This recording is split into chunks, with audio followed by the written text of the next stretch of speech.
Bonjour à toutes et à tous, vous vous apprêtez à regarder la rediffusion d'une émission qui a été diffusée en direct sur la chaîne Twitch de Mediapart. La prochaine fois, si vous voulez participer, il suffit de vous connecter le lundi à partir de 18h pour poser toutes vos questions à une ou un collègue qui participe à la fabrication du journal au quotidien. En attendant, bon visionnage.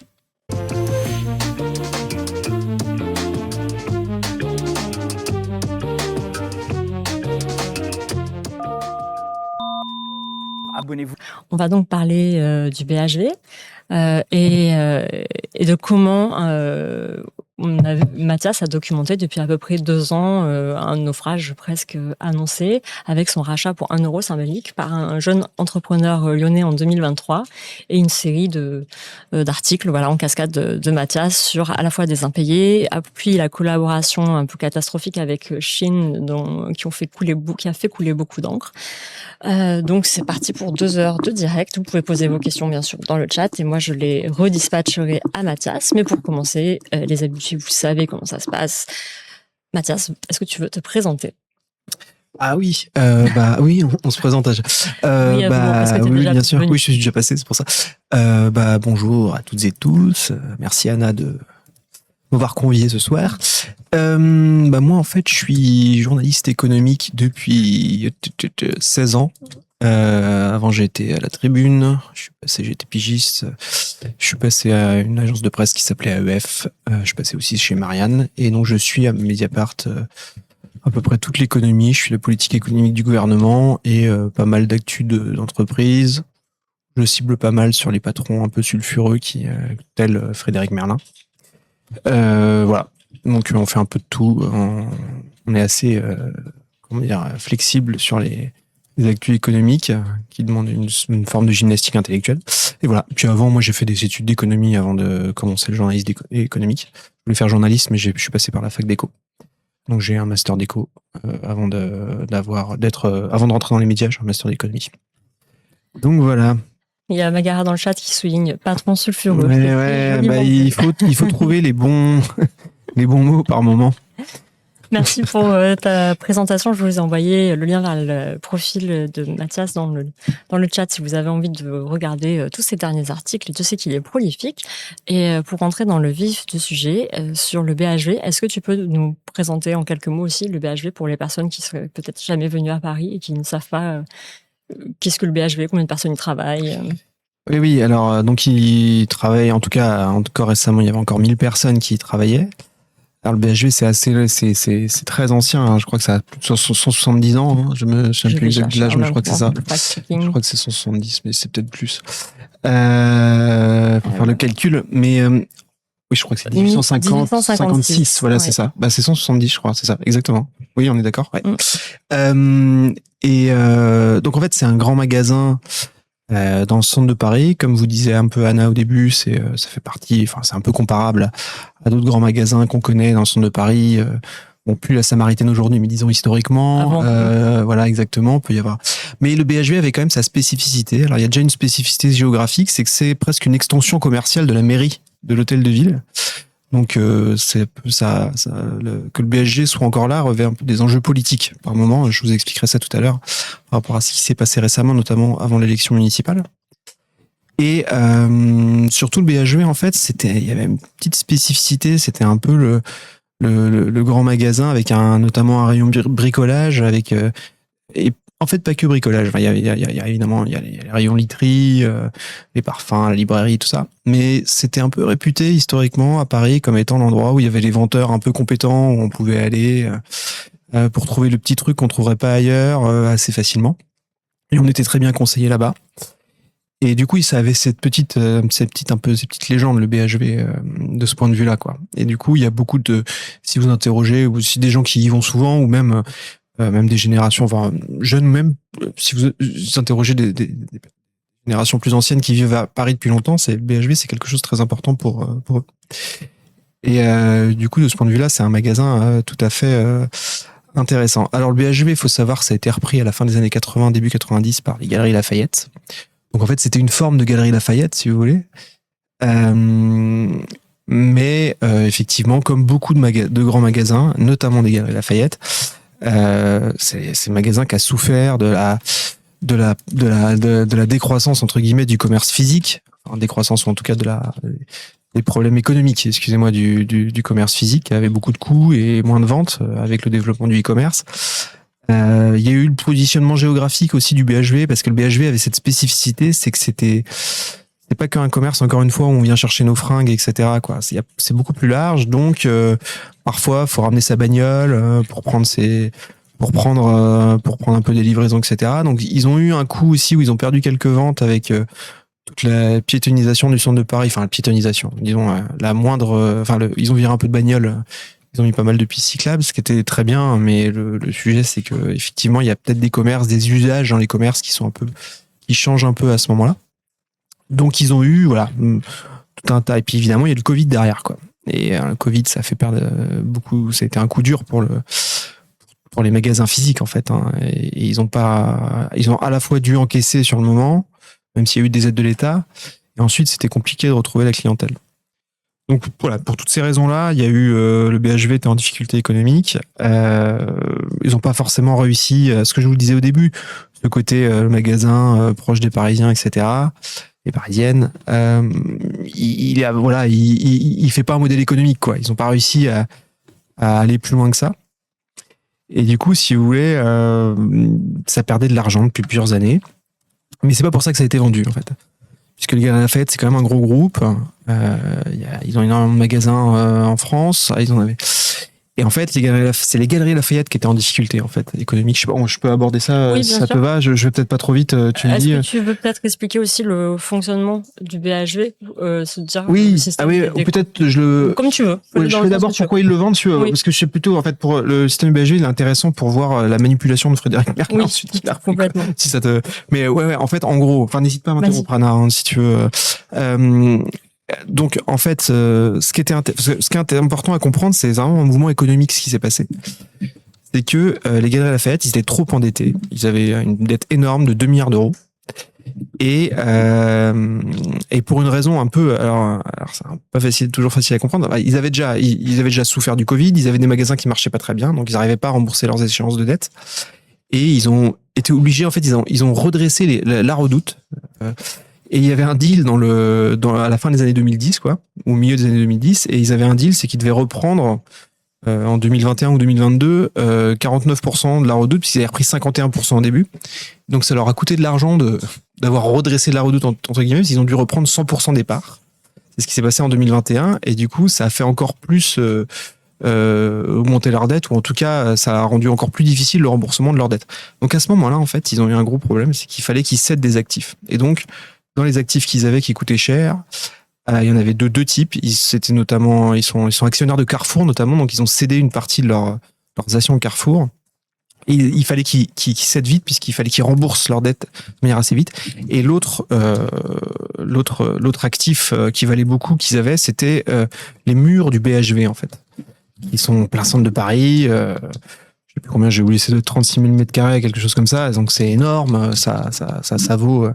Donc ça vaut entre 300 et 500 millions d'euros selon les estimations, mais ça vaut très cher. Donc voilà. Donc, c'était ça qu'ils ont fait, et c'est pour ça, en fait, si vous voulez, qu'ils sont allés, qu'ils sont mis vendeurs du BHV, en fait, qui perdaient par ailleurs de l'argent, effectivement, mais à l'échelle des Galeries Lafayette, 10 millions d'euros de pertes, peut-être 15 millions, c'était absorbable. Et d'ailleurs, quand vous discutez, on en reviendra tout à l'heure, avec les enseignes qui exposaient au BHV, les fournisseurs, ils étaient payés rubis sur l'ongle, malgré le fait que le magasin perdait pas mal d'argent.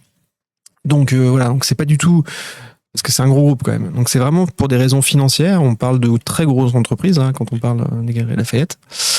Et donc voilà. Par ailleurs, les Galeries Lafayette, ils ont en gros, ils ont beaucoup de magasins qui perdent de l'argent. Ils en ont qui gagnent de l'argent. Celui qui gagne de l'argent, normalement, la vache à lait, c'est connu, c'est celui du boulevard Haussmann.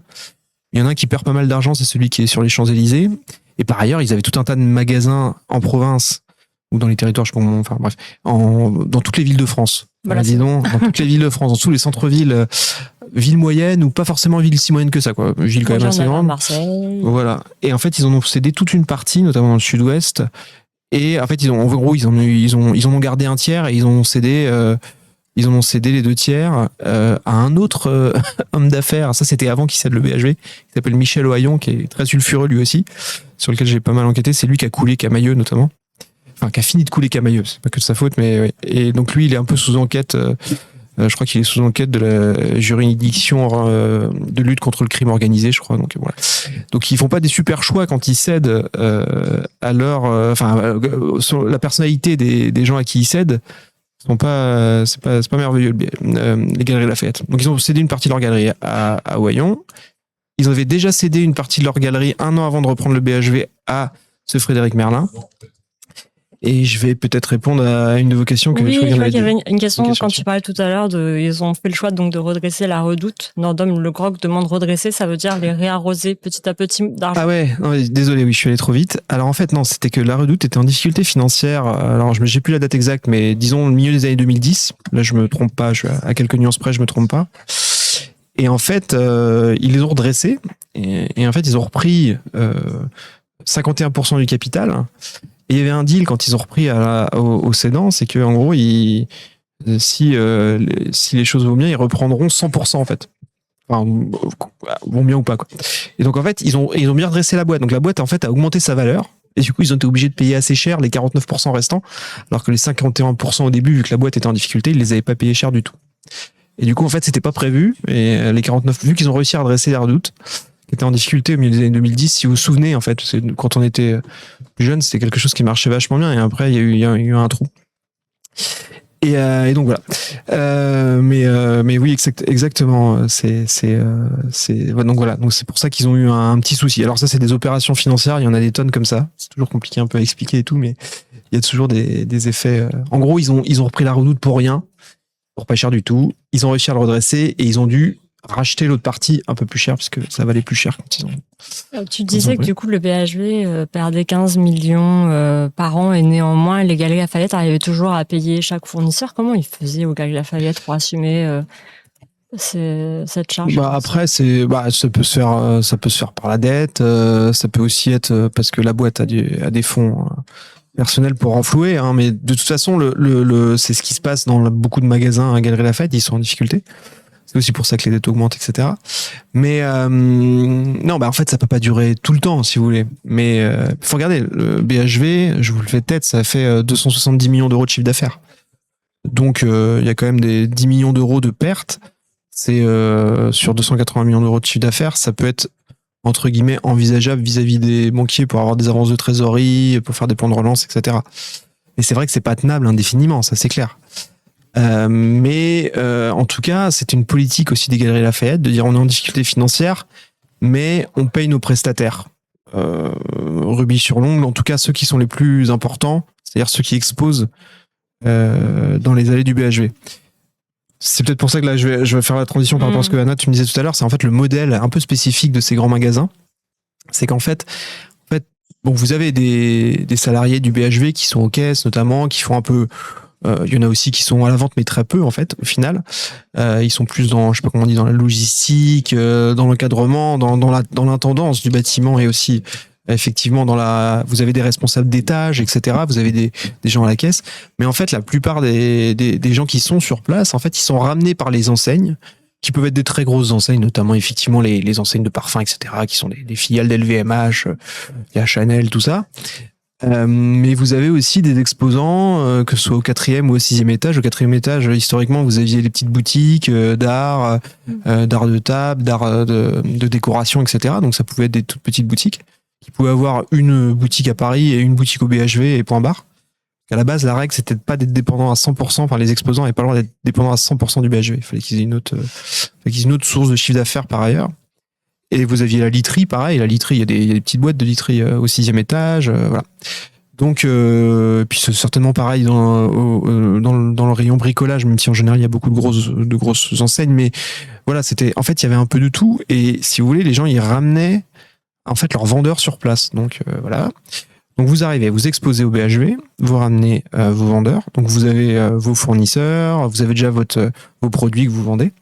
Vous payez vos employés, sauf qu'en fait le chiffre d'affaires qui va sortir des ventes, il va aller au BHV, puisque c'est le BHV dans ses caisses, avec ses propres caissiers-caissières, avec ses gérants au sein du BHV qui vont prendre l'argent. Et ce n'est qu'ensuite, en fait, qui vont rétrocéder le fruit des ventes donc qui sont à la base des exposants, vont leur rétrocéder en minorant évidemment de la commission du loyer, donc du loyer de leur comment dire de leur positionnement au sein des étages, au sein des corners. Et en fait, c'est ça qui a été un problème, parce que du coup, c'est très important qu'ils soient payés vite, évidemment, puisqu'en fait, pour être très concret, leur chiffre d'affaires, c'est la trésorerie du grand magasin. Donc, c'est-à-dire que, en fait, c'est ça ce qui est terrible, c'est que si le grand magasin leur rétrocède pas, eux, ils sont sans rien, quoi. Donc, historiquement, le BHV faisait attention à ça. Le Galeries Lafayette, pardon, qui était propriétaire du BHV, faisait attention à payer rubis sur l'ongle les fournisseurs. Ce qu'on appelle prestataire, fournisseur, exposant, enseigne. Enfin, moi, j'utilise le mot enseigne pour que ce soit bien compréhensible, parce que ça. Mais eux, ils disent que ce sont des fournisseurs, en fait. Ce qui est un peu complexe à comprendre intellectuellement, parce que fournisseurs, vous dites, c'est pas eux qui vendent, ce sont des fournisseurs. Je pense pas que c'est la marque finale. Exactement. Donc voilà. Donc on dit ça. Et effectivement, donc voilà, donc il y a un moment, si on peut arriver sur Merlin, je sais pas, tu me dis, alors, peut-être on peut arriver sur Merlin, mais on n'a pas encore expliqué. Donc, quand Merlin rachète. Quand la Galerie Lafayette cède le BHV à Merlin, il le cède pour 1 euro symbolique. Est-ce que c'est quelque chose aussi de courant alors que visiblement il manque beaucoup d'argent? C'est vrai que ça surprend de se dire que c'est un cadeau. Comment ils choisissent Frédéric Merlin Alors déjà il le connaissait avant, puisque Merlin il avait déjà repris environ un an et demi avant 6 autres Galeries Lafayette, ou 7 autres, excuse-moi, 6 ou 7, je ne sais plus, c'est 6. Et en fait, si vous voulez, c'est toujours pareil. En fait, la rencontre, comment elle s'est faite, c'est toujours un. Je vous raconterai l'histoire de Merlin ensuite, mais c'est un des mystères. Comment est-ce qu'il a réussi, en fait, à séduire ouais. Mais en plus ça, qu'il arrive à bien se vendre par rapport à ce qu'il a fait jusqu'ici dans l'immobilier, pourquoi pas, de là à reprendre des Galeries Lafayette et aussi ensuite reprendre le BHV. C'est pas la même chose. Et donc ils se sont rencontrés avec la famille Moulin-Houzé. Donc Moulin, en fait, c'est Ginette Moulin, qui est décédée il y a pas longtemps. C'est elle qui avait le capital, et elle a son gendre Philippe Houzé et son petit-fils Guillaume Houzé, si je me trompe pas sur les prénoms, qui sont au bord des Galeries Lafayette. Donc c'est une famille, en fait, c'est ce qu'on appelle la famille Moulin-Houzé. Et qui du coup elle donc a beaucoup de réseaux dans Paris, etc. Donc on sait pas, et notamment qui est assez proche de Sarkozy et tout ça. C'est pour ça qu'on a vu Merlin avec Sarkozy plus tard, dans le sens mais c'est bref. En tout cas, ce qui est sûr, c'est qu'il a réussi à un moment, Merlin, à séduire Ginette Moulin et Philippe Houzé, qui avaient besoin de céder des Galeries Lafayette, comme je vous disais tout à l'heure, toujours dans la même optique, c'est-à-dire que c'était des magasins qui perdaient de l'argent, et en plus il fallait qu'ils remboursent leurs dettes. Donc si c'était pas un actif, il fallait qu'ils le cèdent, parce qu'en fait ça creusait leurs dettes. Et si c'était un actif intéressant, en l'occurrence là c'était pas le cas. Donc Merlin il a pas mis d'argent à la base, il a promis qu'il investirait ensuite de l'argent, mais il ne le met pas. Et 1 euro, si vous voulez, c'est toujours comme ça que ça marche. Quand vous vendez un commerce qui perd de l'argent, par définition, puisque je vais vous expliquer ensuite, c'est que Merlin il a jamais racheté les murs du BHV, donc c'est pas la même chose.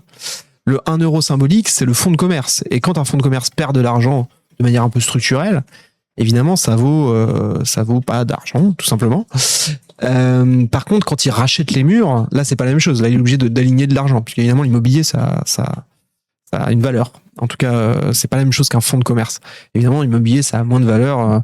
En banlieue de Mulhouse, comme il est arrivé de reprendre des centres commerciaux à l'époque, avant d'être connu des Galeries Lafayette, que dans le centre de Paris. Ça n'a rien à voir. Mais c'est ça, en fait. C'est normal, ça se fait tout le temps comme ça. À un moment où, quand vous cédez quand vous perdez de l'argent et que vous cédez le fonds de commerce, en général, vous cédez pour 1 euro. 1 euro symbolique, on dit. Ça peut être des procédures de gré à gré, ça peut être, si ça va pas jusqu'au tribunal de commerce, au redressement judiciaire, c'est des procédures de gré à gré entre 2 acteurs privés qui peuvent être entérinées par le tribunal de commerce, mais ils sont pas forcément obligés de le faire. Mais donc voilà. Donc c'est comme ça que ça fonctionne. Et du coup, il y a tout un tas de repreneurs, mais les Galeries Lafayette, ils ont fait pareil avec Michel Loyon sur les autres Galeries Lafayette, notamment dans le sud-ouest et dans le sud, il y en avait pas mal, qui perdaient aussi de l'argent. Il les a repris pour pas grand-chose. Il a mis un peu d'argent pour reprendre les murs. Pour le coup, il y en a eu certains, mais après, parce que bon, Michel Loyon, c'est quelqu'un qui fait des montages financiers pour ponctionner la trésorerie des boîtes, Et donc ensuite, laisser les magasins qui sont déjà en grande difficulté, les laisser pour mort, quoi. Ça, mais moi, je suis assez spécialisé là-dedans. Il y a, hélas, moi, je suis un peu le croque-mort à Mediapart sur les entreprises, quoi. C'est-à-dire que il y a quand même beaucoup de. C'est une industrie, ça s'appelle le commerce d'entreprise, en gros, le commerce d'entreprise en difficulté qui s'est développé. Et Merlin, en fait, il est rentré là-dedans. Mais je vous expliquerai plus tard ça. Moi, les éléments que j'ai recueillis sur son histoire. C'est pas exactement comme Ohayon, mais voilà, là pour le coup c'était le cas. Et du coup, ils se sont déjà fait convaincre par Michel Ohayon, qui était déjà un personnage sulfureux du capitalisme français. De ce point de vue-là, ça m'a pas forcément surpris qu'il se fasse convaincre par Frédéric Merlin, même s'il était très jeune, effectivement. Et donc voilà. Donc en fait, ils ne font pas les bons choix. Ils sont peut-être un peu influencés. Ils ont besoin de céder vite. C'est ça qui est très important en fait, si vous voulez. C'est que quand vous voulez céder un fonds de commerce qui marche pas du tout, qui perd de l'argent, et vite, en général, ceux qui viennent sont pas les plus, c'est pas les, pas les meilleurs, quoi. Il y avait une question de Terence un peu plus haut sur au moment de cette transaction. Il a une réputation, il est connu dans le milieu, Frédéric Merlin? Alors à l'époque des Galeries Lafayette, pas du tout. En fait, Merlin, c'est un type qui a au début été un intermédiaire de l'immobilier à Lyon et qui a réussi à force de rencontres à devenir un peu le gestionnaire pour le compte de gens assez fortunés de leur fortune. Et puis à un moment, en fait, il a réussi un peu à prendre son envol. On lui a, voilà, moi, il faudrait que en gros, il a réussi à avoir quelques biens qu'on lui a cédés. Et du coup, lui, ce qu'il fait, c'est qu'il fait des sauts de puce, en fait. C'est-à-dire qu'en gros, il arrive à bien parler, évidemment, aux financiers, parce que sinon, il serait pas arrivé là. Mais il met un peu en garantie, que ce soit morale ou financière, le patrimoine qu'il a déjà. Et à chaque fois, il grimpe. Et en fait, quand vous avez pas, parce qu'il a pas non plus, c'était pas quelqu'un qui avait, il avait de l'argent, mais il avait pas non plus, c'est pas quelqu'un qui pouvait investir son argent, si vous voulez. Quand tu dis il avait de l'argent, c'est quoi? Il était millionnaire? Non, il était pas du tout. Non, mais en fait, si vous voulez, il était, je crois que son père, je crois, était un industriel, mais lui, il était plutôt dans l'immobilier, quoi. En fait, donc l'immobilier, si vous voulez, c'est vous êtes intermédiaire, ensuite vous arrivez sur un coup à prendre un bien, et puis après vous développez votre. C'est un peu vieux comme le monde, l'immobilier, hein, c'est le principe de la propriété. Et si vous voulez, lui, ce qu'il a fait, c'est que il s'est spécialisé dans la reprise de centres commerciaux en difficulté, donc qui valaient rien.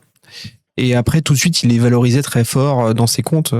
Et donc, il fait des sauts de puce à chaque fois, en fait, comme ça. Donc, vous voulez, il a repris un centre commercial en difficulté à Mulhouse. Il a repris un centre commercial en difficulté, je crois, dans la banlieue de Lille. De mémoire, je pense à un Roubaix, un autre à Saint-Quentin en Yvelines, en Île-de-France. Un au Kremlin-Bicêtre, je pense. Je le fais toute tête dans ce que je vous dis, mais j'espère ne pas me tromper. Et peut-être qu'il y en a un dans l'Ouest. Ça, je m'en souviens plus. Peut-être vers le Mans. Non, je suis pas sûr. Et donc voilà. Donc en fait, il arrive comme ça. Il a en gros, 6-7. Il a un partenaire financier qui l'accompagne historiquement, qui est un entrepreneur lyonnais. Donc il met pas tant que ça d'argent en fait. Il a beaucoup de dettes. Il met pas tant que ça d'argent et il arrive par le truchement de relations à développer son business. Mais voilà, c'est pas un commerçant ce type. C'est un gars qui fait dans l'immobilier, qui est assez attiré par la jet set. On l'a vu plus tard.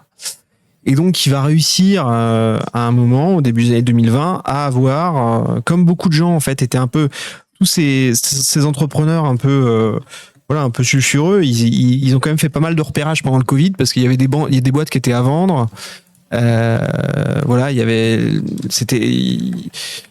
moi je pense, c'est une analyse personnelle par rapport à tous les dossiers qui vont bien au-delà de Merlin, c'est que la justice commerciale, elle était moins efficace durant le Covid, où ils ont un peu fermé les yeux. Ils se sont dit, voilà, c'est l'évolution. Enfin, on connaît pas ce système, cet état de l'économie-là en 2020-2021, on le connaît pas. Donc, il n'y a pas eu forcément les bons contrôles sur la qualité financière des repreneurs. Et du coup, il y a eu 2-3 catastrophes. Et à mon sens, Merlin avec le BHV et le Galeries Lafayette, c'est un peu dans ce cadre-là. Et Ohayon, c'était la même chose. Sur Ohayon, Terence demandait donc, ça concernait Gosport, Camaïeu. Ouais, alors c'était très bon ça. C'était Camaïeu, Gosport, Gap aussi, qui n'existe plus, Gap France, qui était et aussi et les Galeries Lafayette en fait, si vous voulez. Donc Donc voilà, c'est ça le gros truc. Mais historiquement, lui, voyons, il avait des hôtels de luxe et c'était beaucoup trop endetté auprès de une banque chinoise, la Bank of China, je crois. Il lui a demandé 200 millions d'euros et du coup, il avait gagé dessus ses hôtels. Ah oui. Du coup, il est parti en redressement judiciaire. Mais ouais, bon, lui, c'est un autre sujet, mais qui est assez, c'est quelque chose aussi. Et lui, il était répertorié, par exemple, quasiment milliardaire. Et centième fortune française, je crois, Michel Voyons. Et donc voilà. Donc Merlin, il reprend dans ces circonstances-là. Je sais pas si j'ai oublié sur le avant. Donc voilà. Encore une fois, il connaît les Galeries Lafayette puisqu'il l'a repris avec peu d'argent, le 6 ou 7 Galeries Lafayette qui étaient en difficulté déjà. Je me souviens plus s'il paye les murs, cash, je pense pas, mais des Galeries Lafayette. En tout cas, c'est sûr, c'est que le BHV, il arrive, il dit oui, je reprends. Mais moi, je suis rapidement, quand je me suis intéressé à l'affaire, j'ai rapidement compris par rapport aux informations que j'avais récoltées, il aurait jamais l'argent pour acheter le BHV. C'était sûr et certain, ça. Parce que lui, il met en avant qu'il va le faire au début. Ah, tout le temps. En fait, si vous voulez, le point clé, c'est que fin 2023, donc, il reprend le BHV. Fin 2023, je me trompe pas, c'est pas de fin 2023, donc en novembre 2023, ouais. Il reprend le BHV et donc il dit, donc il reprend pour 1 euro symbolique le fonds de commerce et derrière il dit d'ici, allez, 1 an, 18 mois, je vais vous racheter les murs. Je vais trouver des partenaires financiers, mais je serai le majoritaire dans l'opération. Sachant que l'opération, on sait qu'elle vaut entre 300 et 500 millions d'euros à l'époque. Ah oui, il faut les sortir les sous quand même. Donc il faut les sortir, sachant qu'il les a, moi rapidement, je vais vous dire, parce que moi, je commence à m'intéresser à l'affaire, pas quand ils rachètent, en fait, quand, en fait, je commence à avoir des signalements d'enseignes qui se font pas payer. Parce qu'en fait, très rapidement, le mécanisme que je vous expliquais tout à l'heure, c'est-à-dire, en gros, c'est lui qui encaisse le fruit des ventes des enseignes qui exposent dans les rayons du BHV. Et ben, en fait, ils rétrocèdent pas, ou très tard, ou, enfin, pas dans les temps. Et eux, ils sont pas habitués à ça, parce que d'habitude, ils étaient payés en 2 semaines, les fournisseurs du BHV. Et là, en fait, ça commence c'est des délais qui s'allongent, 1 mois, 2 mois, 3 mois, etc. Et donc là, donc moi, je reçois quelques alertes et je m'intéresse. Et en fait, ce qui est marrant, c'est que ce sont des entrepreneurs, en fait, qui attaquent un autre entrepreneur, si vous voulez. On n'est pas sur un schéma, je dirais, qui pourrait être un schéma cliché, un peu entre guillemets, c'est la CGT qui gueule contre le patron, etc. On n'est pas du tout dans ce type de schéma. On a un schéma de gens qui ne comprennent pas. Et du coup, il n'y a pas non plus une solidarité au début entre les enseignes, puisque c'est pas leur culture de s'allier entre eux contre le patron. Donc c'est assez intéressant. Mais du coup, moi, je commence à récolter. Et là, du coup, je sors en août 2024, du coup, je crois, le fait que le BHV va dans le mur, août 2024, va dans le mur parce que, voilà. Et en fait, évidemment, entre-temps, hein, une fois que j'ai eu les premiers signalements, je mets de mon enquête et je récolte tout un tas d'informations, de documents un peu partout, quoi. Donc je fais... et en fait, c'est pendant ce temps-là, c'est à ce moment-là, effectivement, que je me rends compte que en fait Merlin, c'est pas du tout quelqu'un qui a l'argent pour acheter les murs, quoi. Au-delà du fait qu'il paye pas ses fournisseurs. Et moi, rapidement, je détecte, ça c'est juste le fait de faire plein de dossiers économiques, qu'il y a un lien en fait entre le fait qu'il paye personne et ces échéances financières pour acheter les murs du BHV et ces autres centres commerciaux, etc. Il y a quelque chose en fait. On sent que c'est pas juste. Parce que lui, il dit que c'est un problème informatique, de logiciel de comptabilité et tout. On sent qu'en fait, il n'a pas les fonds.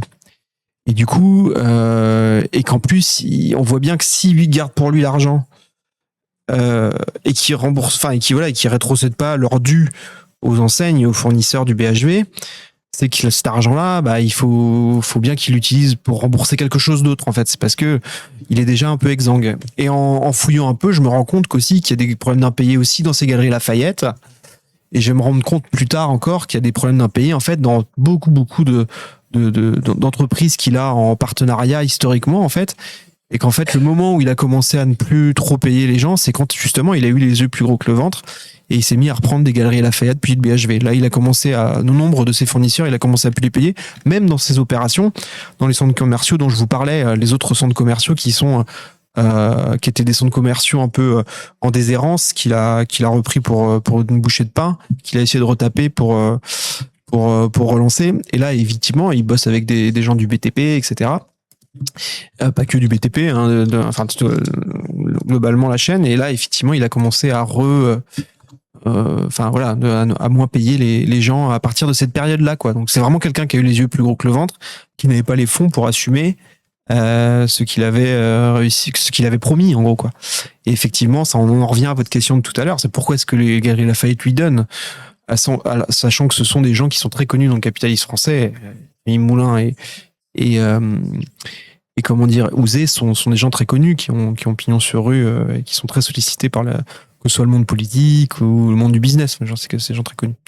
Ils sont par exemple proches de Sarkozy, puisque ils avaient utilisé, notamment, ça c'était une info de la lettre A qui était pas mal, et qui sont les Galeries Lafayette de Boulevard Haussmann, des Champs-Élysées, ils perdent beaucoup d'argent. Et du coup, le propriétaire de ces galeries, en fait, les galeries, eux, ils ont le fonds de commerce, et le propriétaire des murs, c'est le Qatar. Donc, ils avaient utilisé Sarkozy pour baisser le loyer. En difficulté. Et après, on a vu Merlin tout d'un coup, poum, avec Sarkozy à Lyon, et il est devenu copain avec lui. Alors ça, c'est un mystère pas possible. La logique voudrait que Merlin, un peu en difficulté pour trouver les fonds, et les Galeries Lafayette voulant récupérer les 300 millions ou les 500 millions de base, pourquoi ils ont cédé à Merlin, ont un peu mandaté Sarkozy pour aller voir 2-3 banquiers pour leur dire s'ils pouvaient pas lui. Mais ça, c'est compliqué à prouver. Ce qui est sûr, c'est que Sarkozy a organisé avec Merlin, Merlin a organisé avec Sarkozy et des banquiers à un moment décisif, un peu plus tard, une réunion pour convaincre qu'il fallait le suivre, quoi. Donc, il y a toute cette histoire-là, donc il y a des connexions politiques. Toi, quand tu sors ton premier article en août 2024, tu fais un contradictoire, tu le rencontres, tu le mets en face de ces impayés, et qu'est-ce qu'il te dit, comment il te justifie? Alors là, je le rencontre pas, je l'envoie il te répond par mail? Il me répond par intermédiaire, enfin, ou par, c'est pas lui directement, mais en fait, c'est comme ça que ça marche. Quand vous faites des contradictoires, vous posez toutes vos questions. Bon, s'ils veulent vous rencontrer, rencontrer, enfin, après, vous jugez selon est-ce qu'ils veulent vous embrouiller complètement ou est-ce que c'est honnête, etc. Donc au début, dans un premier temps, c'est son groupe qui me répond. Voilà. On n'a pas parlé de son groupe. Oui, c'est son groupe, c'est sa holding en gros, quoi. La SGM. La SGM, c'est la Société des grands magasins. Ouais, alors c'est complètement. C'est familial aussi. Non, oui. Parce qu'il y a sa sœur qui est directrice générale, sa mère elle est directrice générale adjointe. Oui, c'est lui qui a monté. En fait, oui, mais c'est complètement familial, mais c'est pas familial comme les musées en termes de. En fait, c'est vous appelez comme vous voulez votre holding. En gros, c'est sa holding au niveau de Lyon qui possède historiquement les fameux centres commerciaux dont je vous avais parlé, qu'il avait repris. Et aussi, du coup, il a mis dedans, effectivement, les Galeries Lafayette et le BHV, quoi. C'est là-dedans qu'il loge, en fait, toutes ces activités de centres commerciaux. C'est un groupe en tant que tel, mais en fait, c'est ce qu'on appelle une société holding, c'est que c'est une société de tête qui emploie de mémoire 70 personnes. Ça n'a rien à voir avec les employés dans ces magasins qui sont plus nombreux, quoi. Et donc, c'est ces personnes-là qui sont chargées de payer les fournisseurs. Ouais, exactement. Enfin, en tout cas, l'argent remonte par la IGM et doit repartir normalement. En tout cas, il doit y avoir des autorisations. Donc, effectivement, si l'argent est bloqué, c'est la IGM qui bloque. Et donc, c'est eux qui te répondent à ta demande de contradictoire. Ouais. Bon, en fait, quand on fait ça, en fait, on demande à Merlin de me répondre. Moi, je dis, j'ai des questions pour Frédéric Merlin. Et c'est le groupe SGM, donc c'est son groupe qui me répond. Donc c'est comme si c'était lui qui me répondait. Mais dans un second temps, sur mon deuxième article, là par contre, je vais le rencontrer. Parce que là, il va me dire, il faut que je vous voie, etc. Donc celui-là, là. Et celui-ci, je le rencontre par contre. Parce qu'en fait, une fois, bon là, il me répond à toutes mes questions par écrit, etc. Donc je publie tel quel. Et la fois d'après, il me dit non, je veux vous rencontrer, etc. Je lui dis aucun problème. Juste, me faites pas miroiter une rencontre parce que vous voulez pas que mon article soit publié, par exemple, avant les fêtes de fin d'année. C'était un peu ce qu'il voulait. Parce que c'est le moment où le BHV fait le plus gros de son chiffre d'affaires. Donc, il voulait un peu passer inaperçu pour que je publie début janvier où c'est moins stratégique pour le BHV, etc., quoi. Donc là, je lui disais non, mais c'est pas possible parce qu'il faut quand même que les gens soient au courant et tout. Du coup, on s'était vu de mémoire début décembre et j'ai publié donc le 17 décembre. Et donc, comment il se justifie Alors oui, excuse-moi. Lui, il dit que c'est parce que déjà, il dit qu'il a mis de l'argent. Il a mis 18 millions d'euros, je crois, voire 30 à un moment, il m'avait dit. Et ça, c'est juste sa parole ou il te le montre? C'est sa parole. Okay. Je l'ai jamais vu. Il a mis 38 millions. Il dit même qu'il a mis 38 millions, je lis là. Il a toujours dit qu'il avait mis beaucoup d'argent. Enfin, c'est compliqué, parce que, après, moi, je prends sa parole, puis je la note. 38 millions, mais c'est énorme. Il dit tout le temps qu'il a mis ça.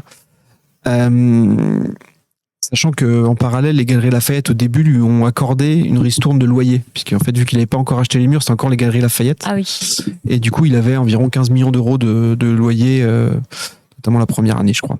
Donc, une ristourne, et la deuxième année, peut-être la moitié. Et comment dire, donc oui, lui il dit en gros qu'il y a un problème informatique de comptabilité et du coup ils n'arrivent pas à payer les gens en temps et en heure. Et moi en fait en creusant un peu le sujet, je me rends compte que c'est un peu ça dure des semaines et des semaines ce problème. Ça dure 18 mois. Ah, 18 mois, donc ouais. C'est énorme. Mais je me rends compte en discutant avec des gens qui connaissent bien le sujet, avec des bonnes sources, que en fait c'est un peu n'importe quoi. C'est quand même la SGM qui décide d'appuyer sur le bouton ou pas, quoi. Et c'est pas un problème de logique de comptabilité. Donc ça fait partie j'ai eu plusieurs sources là-dessus, plus le fait que je vois que Merlin n'a pas l'argent quoi qu'il arrive. C'était sûr pour acheter le BHV. Plus le fait que je commence à récolter des éléments sur le fait que en fait il y a beaucoup de gens qui payent pas en France, etc. Voilà, je me rends compte que, pour le dire très poliment, qu'il a eu les yeux plus gros que le ventre. Et effectivement, je le rencontre mais alors, il est assez incroyable. Parce que le moment où je le rencontre en début décembre, si vous voulez, en fait, il devait boucler le rachat des murs. Donc, on est 1 an après qu'il ait racheté, qu'il ait repris le fonds de commerce. Il devait boucler le rachat des murs du BHV. Il l'avait promis aux Galeries Lafayette. Sauf qu'évidemment, il n'a pas l'argent et il n'est pas soutenu par son partenaire financier historique lyonnais. C'est beaucoup. Là, pour le coup, on passe sur des montants énormes. 500 millions quand même. Ouais. C'est plutôt, in fine, ce sera 300, mais c'est parce que c'est un problème de négociation, si vous voulez. C'est que les Galeries Lafayette, ils en voulaient 500 au début, quoi. Ouais. Et c'était possible. Mais c'est juste qu'ils étaient en galère. Si vous voulez, c'est un problème de négociation. Vu qu'eux, ils veulent céder vite parce il faut qu'ils se rendent flous, ils baissent le prix.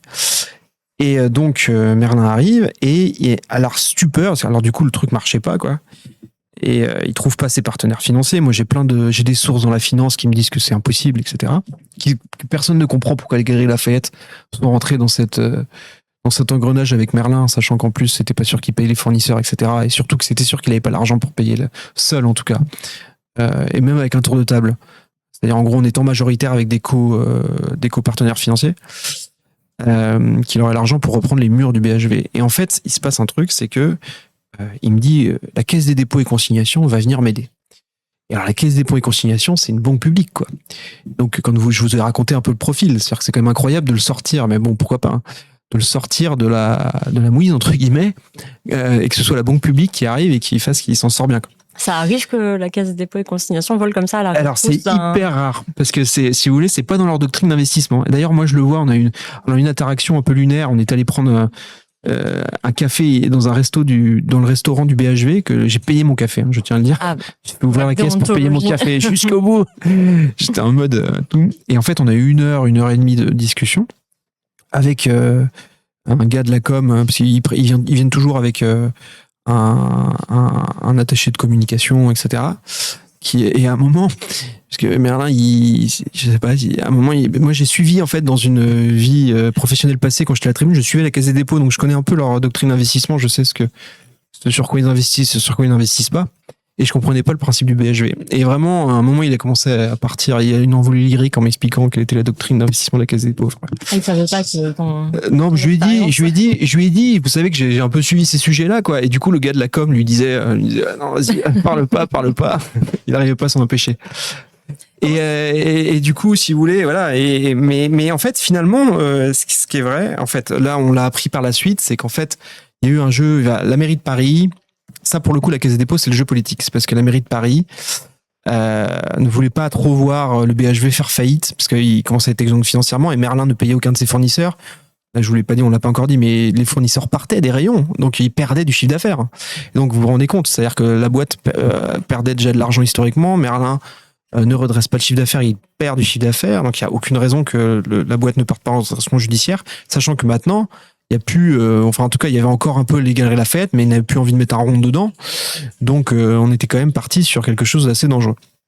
Et donc, il y avait des chances que avant donc l'élection municipale donc de 2026, de mars-avril 2026, que le BHV, qui est un symbole du centre de Paris, tombe en déflagration financière. Donc, et ça a été dit à minima en off au niveau de la Caisse des dépôts, par des sources. En fait, la mairie de Paris les a un peu poussés à y aller, quoi, à aider Merlin.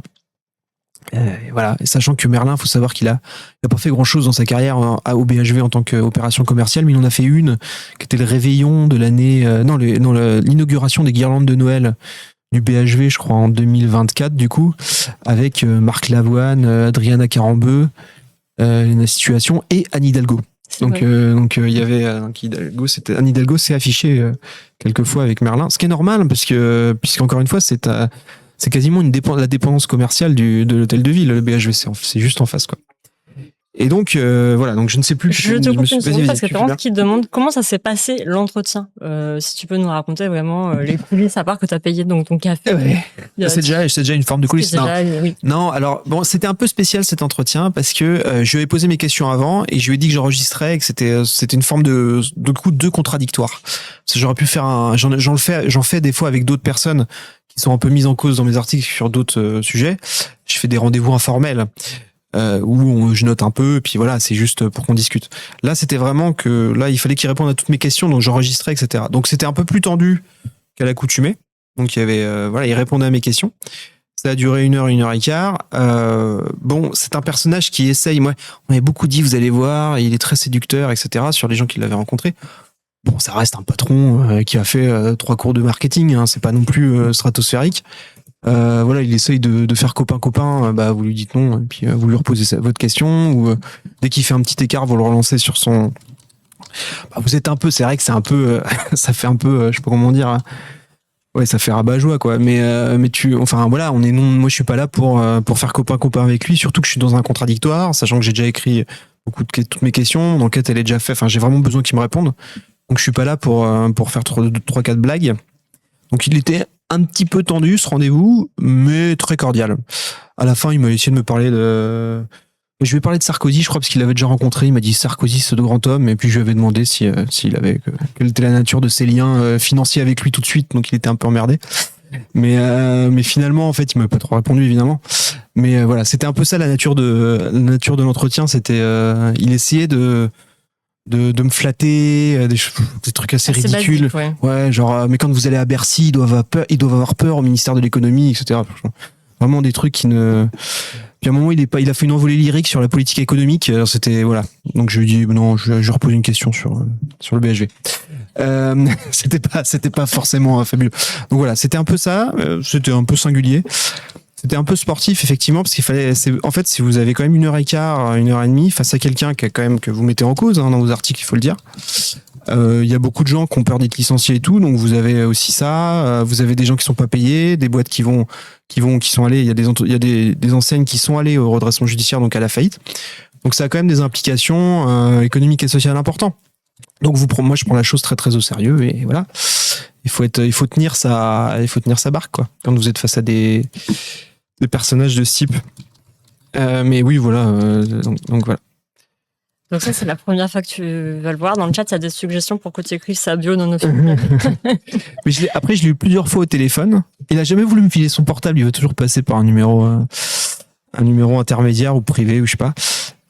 Et par contre, une deuxième fois, alors ça, c'était énorme. Parce que, alors, ce qui est important durant ce rendez-vous-là, il me dit 2 choses. Il me dit, c'est bon, la Caisse des dépôts va m'accompagner, je vais reprendre. Ah oui, c'est une certitude. C'est une certitude. Moi, je lui dis, je connais la doctrine, voilà, et j'avais pas encore l'info que la mairie de Paris poussait. Je lui dis, ça me paraît très étrange. Je lui dis, peut-être s'il y a une intervention politique, j'avais lui dire quelque chose comme ça. Je pensais pas forcément à la mairie de Paris, ça pouvait très bien être Bercy ou je ne sais, que sais-je. Mais je lui dis, peut-être, mais c'est improbable. Si c'est que la doctrine d'investissement de la Caisse des dépôts, je vois pas trop. Et après, il me dit, ouais, il m'a dit un truc encore plus important. Il me dit, parce que ça encore, bon, ils avaient déjà, je crois qu'il avait obtenu déjà 6 mois de rallonge pour payer.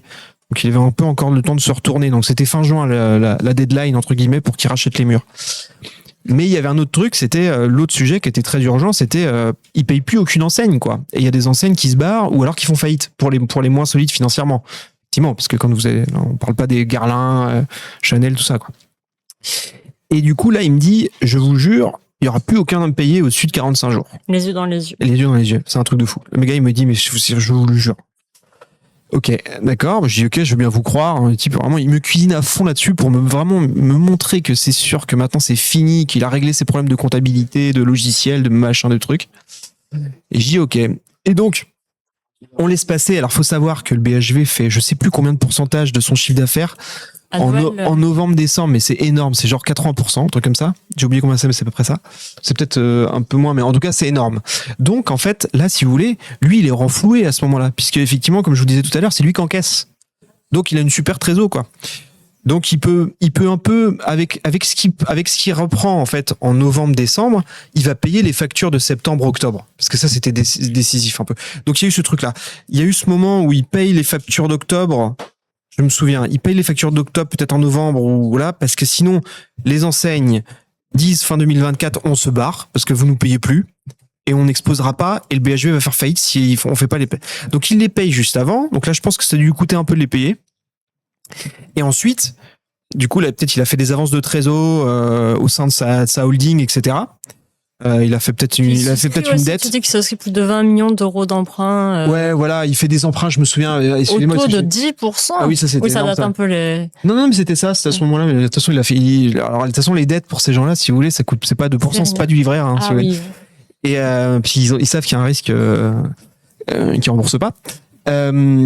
Et donc, et puis en plus, c'est de la dette à court terme, quoi. Donc, ça coûte cher. Et si vous voulez, comment dire, du coup, là, en fait, on voit que, donc, il arrive, donc il a payé en octobre. Les enseignes disent, OK, on reste parce que c'est un intérêt commun. Et les enseignes, ils n'ont pas intérêt à ne pas vendre, voilà. Mais si elles sont persuadées qu'il va leur rétrocéder leur dû, elles disent OK. Donc, c'est ce qui se passe.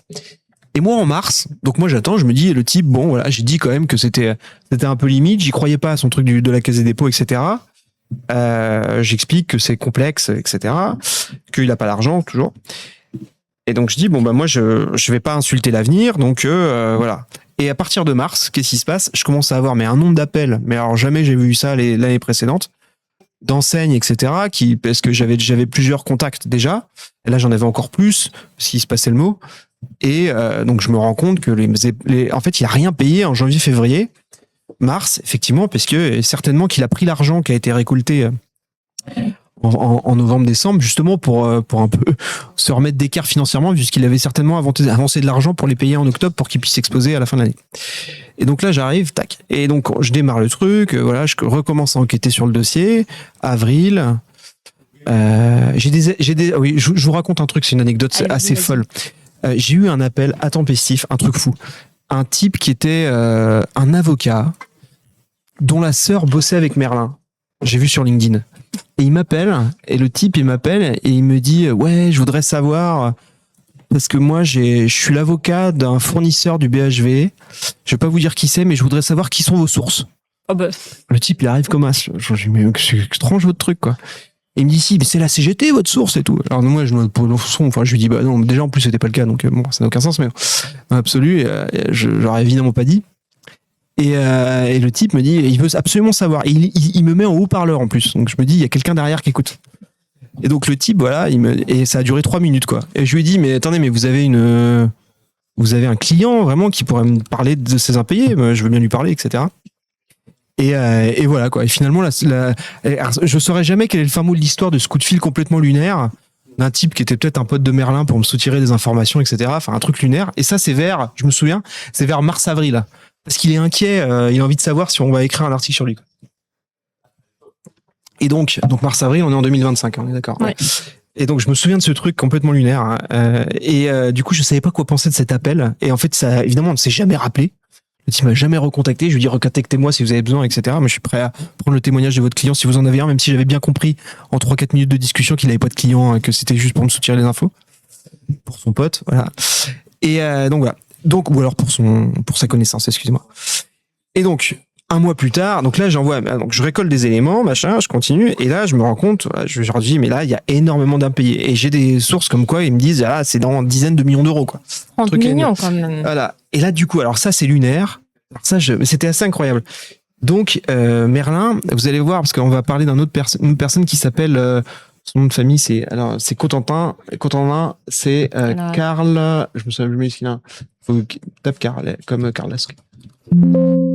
Alors qu'est-ce qu'il nous fait là? Contrôle F. Comme Karl, yes. Ouais, Karl.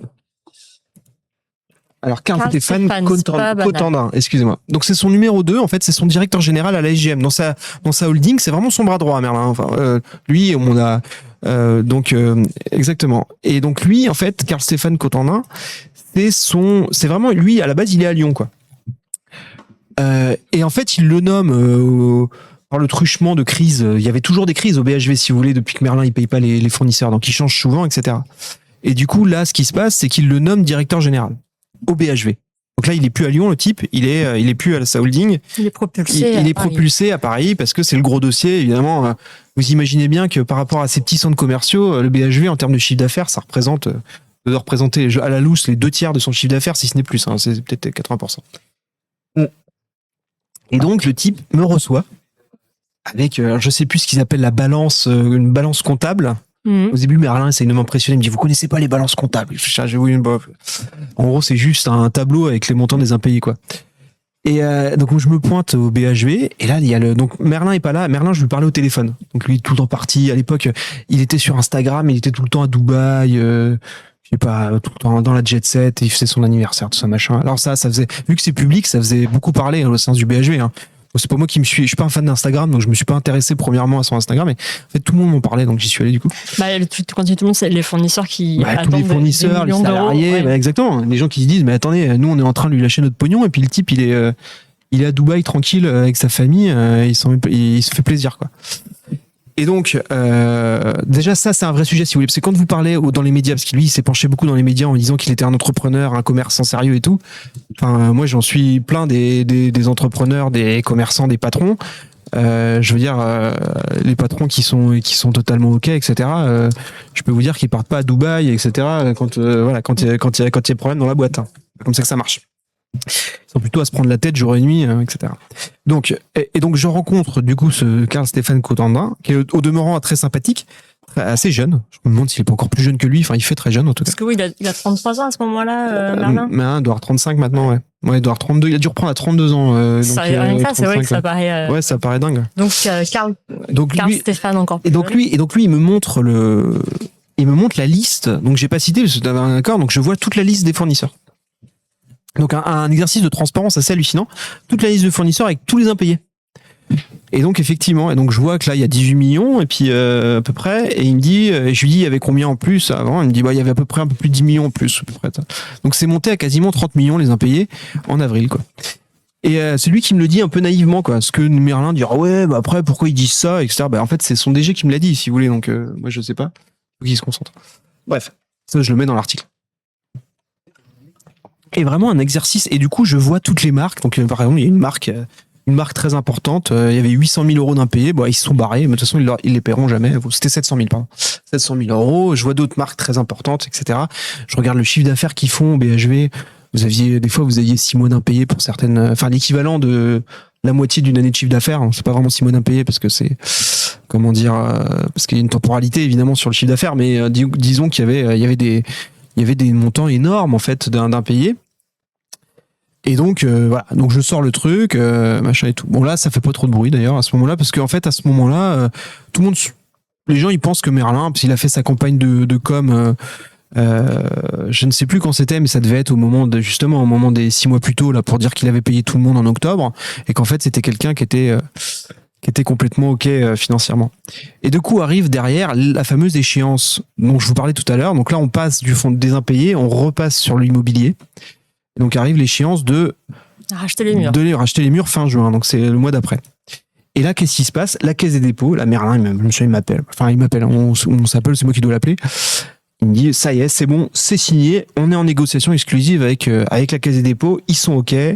Le deal, alors il me donne pas le montant du deal, mais je ne sais plus de mémoire, ça devait être un truc genre 300 millions, un peu plus. 300 millions, ouais. Avec, devait y avoir, ouais, c'est ça. Il y avait du prêt.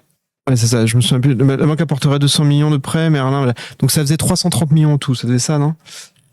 Donc Merlin, il y avait 130 millions de capital.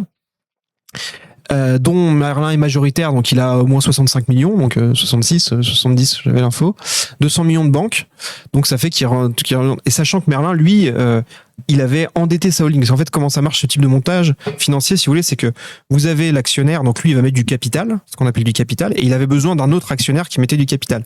Là, la Caisse des dépôts vient avec lui. Donc eux, ils vont mettre dans l'opération, ils disent à peu près 130, 120, 130 millions d'euros de capital. Donc ça veut dire que les deux, ils ramènent ça. Merlin, lui, ce qu'il fait, c'est que c'est pas son argent à lui. En fait, il va s'endetter, il va endetter sa holding SGM, voire créer une autre holding au-dessus, mais je crois que c'était la SGM, en levant sur les marchés financiers un financement qui était à peu près équivalent. Je crois qu'il avait dû annoncer en tout cas lever 95 millions d'euros de dette au niveau de sa holding à ce moment-là. Près de 100 millions, j'ai mis, je crois.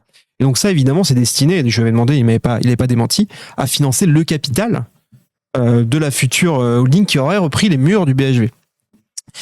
Et donc la Caisse des dépôts dit ok, tout. Moi je vais voir la Caisse des dépôts, je leur dis étonné. Donc ils me disent la Caisse des dépôts, si en fait maintenant c'est dans notre doctrine puisque c'est du patrimoine en fait. Ils voient le truc comme étant ils nous vendent le truc comme étant du patrimoine, presque du patrimoine, presque du monument historique quoi, le patrimoine stratégique quoi, le truc il faut le préserver. Parce que Merlin disait sinon ce sera des fonds étrangers etc. Donc vous allez voir ce qui va se passer à la fin donc. Et du coup, il se passe ça. Et moi, je dis à Merlin, bah écoutez, par contre, ils disent bien la Caisse des dépôts, je discute avec eux, il dit bien dans c'est sous réserve que Merlin ait redressé les comptes de l'entreprise. Et moi, je dis à Merlin, mais attendez, c'est sous réserve. Il me dit non, une négociation exclusive, c'est signé. Je dis non, c'est pas signé. Normalement, c'est 3 mois, et au bout de 3 mois, en fait, vous êtes en négociation exclusive avec un seul partenaire financier, donc là, c'était la Caisse des dépôts, et au bout de 3 mois, si c'est OK, boum, c'est signé. Mais c'est pas signé encore. Il me dit si, c'est signé, vous allez voir. Et quand ils disent ça, ils y croient ou juste c'est de cynisme? Bah ça, si tu veux, c'est compliqué de savoir, tu vois. Mais moi, je pars du principe que en fait, d'une certaine manière, tu poses des questions. Est-ce qu'il y croit vraiment? Est-ce qu'il sait qu'il est? Moi, ce que je pense, c'est que c'est sûr qu'il sait qu'il est, dans une fuite en avant. Ça, il le sait, non? Consciemment ou inconsciemment. C'est un mécanisme psy, quoi. Il sait qu'il a besoin d'avoir de l'argent, etc. Donc, il pousse très fort. Et il pense qu'il peut y arriver, quoi. Il sait qu'il est sur la corde raide, quoi. C'est clair, hein, dans le truc. Ouais. La manière, sur l'énergie avec laquelle il vous dit qu'il a signé et tout. Et du coup, voilà, ça se passe. Et qu'est-ce qu'il fait en même moment? Alors ça, c'est l'autre truc lunaire. C'est qu'en fait, il promettait depuis très longtemps, puisque en fait, il ne payait toujours pas une partie des fournisseurs. Une partie des fournisseurs s'était rebellée contre lui. Là, on a fait quand même la chronologie, ça fait un certain temps. Donc là, il commence à se parler, les fournisseurs, les enseignes, etc. Et Merlin, il dit, vous allez voir ce que vous allez voir. Je vais faire un coup. Je vais ramener une super enseigne dans un étage. Je vais lui laisser un étage et on va ramener moi, je suis un commerçant, on va ramener plein de consommateurs. Et en fait, il avait un peu fait ça dans son centre commercial de Mulhouse, où il avait ramené Primark pour redresser. En fait, c'était sa tactique. En gros, ce qu'il a fait, c'est qu'il a redressé le truc. À l'époque, il payait à peu près ses ouvriers du BTP pour rénover le centre commercial. Il a fait venir Primark, mais du coup, évidemment, Primark est déterminant ça, c'est mes infos. Je crois que je l'ai pas écrit ça, mais en gros, c'est juste une anecdote par ailleurs. Primark étant déterminant dans le chiffre d'affaires, en fait, il paye pas un loyer énorme, quoi, à Merlin. Donc Merlin, il a pas non plus énormément d'argent, vous voyez, puisqu'en fait, évidemment, s'il y a pas Primark, il redresse pas le chiffre. Donc il veut faire un peu cette même stratégie. C'est pour ça que je vous en parle. C'est une stratégie un peu similaire. On manque de clients, qu'est-ce que je fais? Je vais ramener une sorte de mastodonte qui va forcer low cost ou. En fait, il dit pas quoi. Une enseigne, un truc, c'est sûr, il y a des consommateurs, quoi. Et donc voilà, il dit ça, il dit je suis chaud, donc il se barre et on le voit qu'il est parti à Los Angeles, on comprend pas tout pourquoi, il négocie des trucs et tout. Et là, arrive donc, alors ça je me souviens plus, mais ça doit être genre septembre ou octobre. 8 octobre, tu as sorti cet article. Et du coup là, il est juste à la fin. Et là, il avait dû repousser un peu l'échéance qui devait arriver. L'échéance c'est 3 mois après le 30 juin, donc ça fait quoi ça? Ça nous arrive, c'est ça en fait, ouais, c'est juste par là. Parce qu'il annonçait le 1er octobre. Il y a toujours si vous voulez, avec ces gens-là, il y a toujours des notions de timing assez incroyables. C'est-à-dire que les annonces, elles tombent pile le jour où il y a les deadlines, vous savez, de deal, etc. Donc là, c'est à peu près ça. Et donc, ce qui se passe, c'est que, donc, qu'est-ce qu'il dit? Alors, il balance, donc c'est Shein que je ramène. Donc, encore une fois, moi, j'ai pas mal de sources à la Caisse des dépôts. Je leur dis, bon, là, c'est un peu chaud votre truc parce que Shein, vous nous faites que nous parler de l'impact pour les commerces, l'impact environnemental, des investissements de la Caisse des dépôts qui joue la banque publique, le développement des territoires, tout ça. Et là, un peu, ils avaient du mal. Et là, il dit bon, là, c'est mort. Et là, ils disent bon, non, on se barre, c'est mort, c'est hors de question d'y aller. Et ils ont été extrêmement dans les commentaires ensuite, que ce soit le DG de la Caisse des Dépôts ou alors le patron de la Banque des Territoires, etc. Qui était la Banque des Territoires, c'était entre guillemets la filiale de la Caisse des Dépôts qui devait accompagner Merlin. Ils ont été hyper durs. Ils sont hyper durs avec lui dans les mots, etc. Et moi, c'est par là que j'ai appris en fait qu'à la fin, en fait, c'était parce que la mairie de Paris les avait poussés, parce qu'ils se défendent aussi là-dessus, quoi. Et donc, si vous voulez, c'est ce qui s'est passé. Et du coup, ils se sont barrés. Et qu'est-ce qui se passe? Donc, Merlin arrive, fait une énorme opération commerciale en grande pompe. Les médias s'y intéressent. Les médias moi, c'est ça qui est dur quand vous êtes journaliste à Mediapart, si vous voulez. C'est que vous voyez bien, enfin, tout ce que je vous dis. Moi, je le suis depuis le début. Dire tous les 3 mois. Enfin, je fais un point quand même régulier avec toutes les sources que j'ai. J'attaque le côté immobilier, le côté financier de sa holding, le côté des fournisseurs, le côté des salariés, tout, quoi. Et là, vous avez des gens qui suivent pas du tout le dossier et qui se pointent, et c'est ça qui fait le truc médiatique. Ils disent Chine, BHV et tout, etc. Alors qu'en fait, le fond, c'est que ce truc c'est plus important à mon sens de savoir que la Caisse des Dépôts le lâche que savoir que Chine arrive, même si c'est un scandale, Chine. Il y a pas de sujet, j'ai écrit dessus, etc. Mais en fait, dans le fond, c'est de l'esbrouf, puisqu'en fait, le fond, ça masque. Oui, qu'il n'avait pas l'argent. Ça masque qu'il a pas l'argent, en fait, si vous voulez. Et alors, il a fait une énorme erreur, évidemment, en allant chercher ça, mais ça, c'est vraiment incroyable. Et alors, pourquoi il a fait ça? Est-ce qu'il savait qu'il avait pas l'argent de toute façon et qu'il fallait qu'il sorte la Caisse des Dépôts, donc faire un nouveau coup d'esbrouf? Ou alors, est-ce qu'il a vraiment fait une connerie parce qu'il est complètement à l'ouest de ce point de vue-là? Parce que, franchement, déjà, penser que la Caisse des Dépôts allait l'accompagner, c'était fort de café. Mais alors, penser que la Caisse des Dépôts allait l'accompagner alors qu'il mettait Chine avec toutes les polémiques. Voilà. Puis une semaine ou 2 semaines plus tard, il y a eu la grosse polémique avec les poupées. Oui, tout à fait. C'était terrible. Hein, donc, mais personne n'est au courant. Donc tout le monde, là, on voit que donc la Caisse des Dépôts l'apprend par la presse. Ah ouais, la Caisse des Dépôts. Mais moi, je suis un peu. La Caisse des Dépôts, pour le coup, ils sont plutôt transparents. Mais je trouve assez. Moi, ça m'a, en tant que citoyen et même journaliste aussi, quoi. Mais en tant que qui suit un peu où va l'argent public. J'ai trouvé que c'était un sujet quand même que moi ça me choque pas que la Caisse des Dépôts me prenne des parts ou refasse un montage. C'est ce qu'ils ont fait sur Orpea par exemple. C'est un sujet qui a rien à voir que j'ai suivi. Orpea, c'est la Caisse des Dépôts qui a pris le lead et qui a refait un schéma financier. Orpea, si tu veux nous revenir Orpea, c'était, vous vous souvenez, c'est la chaîne de maison de retraite qui a eu un film, un livre du journaliste Victor Castanet qui a expliqué la maltraitance dans la chaîne, et du coup on a découvert qu'il y avait une énorme, ça fait longtemps que j'écris dessus, hein, c'était il y a 2 ou 3 ans, il y avait une énorme dette et que du coup il fallait restructurer tout parce que en fait on s'est rendu compte derrière le livre de Victor Castanet qu'il y avait des problématiques financières au lieu des problématiques de maltraitance. Peut-être je me trompe. Oui, Orpea, je crois qu'ils ont changé de nom, c'est bien possible. Ouais. Vous avez raison. Moi j'avais suivi la restructuration financière, pardon. Et donc c'était la Caisse des Dépôts qui avait pris le lead. Donc dans ce cadre-là, si vous voulez, là c'est l'intérêt général, voilà, ça touche à nos personnes âgées. C'est ce qui s'est passé, c'est horrible. Il y avait petits arrangements entre amis, et il y avait il y en avait un en dessous. Je pense que c'était pas le premier petit arrangement entre amis. Ouais, il y en avait un avant. Un autre, je ne sais plus. Parce que je me suis trompé. Il y avait ça aussi, ouais. Alors, peut-être celui qui était le plus, oui, parce qu'en fait, il y avait eu beaucoup de gens qui étaient partis, qui avaient pris pas mal d'argent dans l'histoire. C'est peut-être petit arrangement entre amis le plus long.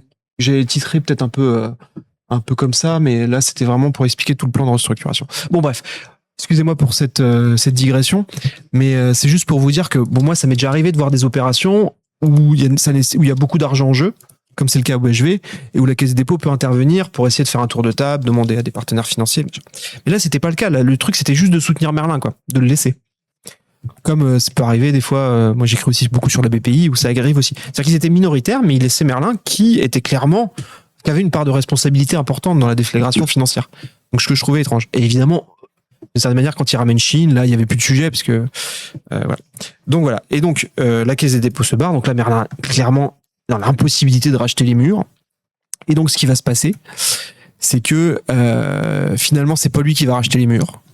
Finalement, les murs vont être cédés au fonds canadien, fonds d'investissement qui s'appelle Brookfield, qui lui-même, les fonds d'investissement, si vous voulez, moi je les suis beaucoup aussi, Ils sont pas là pour rester 20 ans à vous sortir un tout petit rendement du livret A et à gérer en bon père ou mère de famille le sujet. Si vous voulez, c'est des gens qui veulent faire des coups. Donc ça va poser des questions à l'avenir. On n'a pas encore le fin mot de l'histoire évidemment aujourd'hui.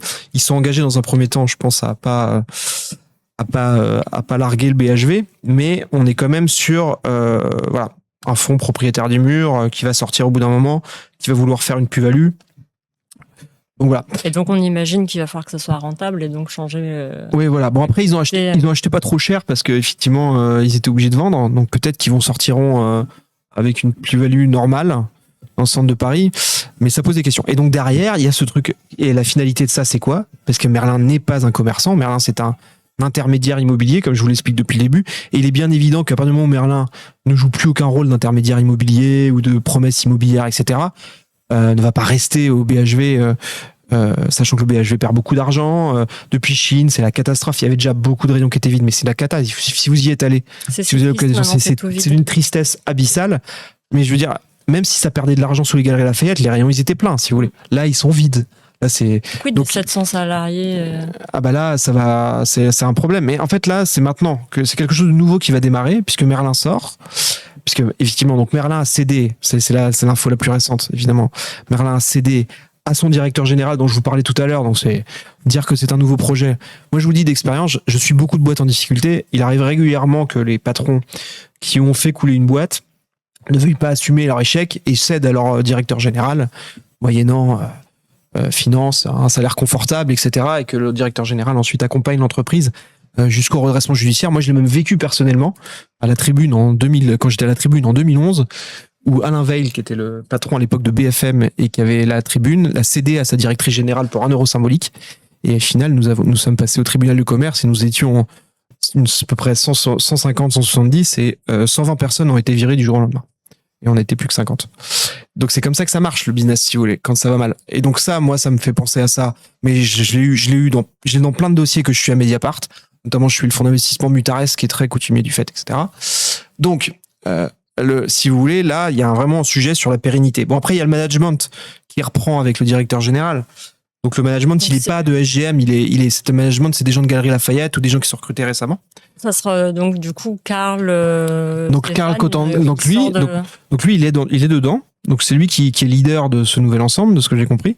Plus, je crois que c'est la directrice marketing, directrice des achats, je crois. Enfin, et ça, eux, ce sont des gens qui sont plutôt en majorité, enfin, en tout cas la directrice artistique, excusez-moi, la directrice marketing et la directrice des ressources humaines, et qui ont des profils où ils sont récemment recrutés, où ils sont historiquement des Galeries Lafayette.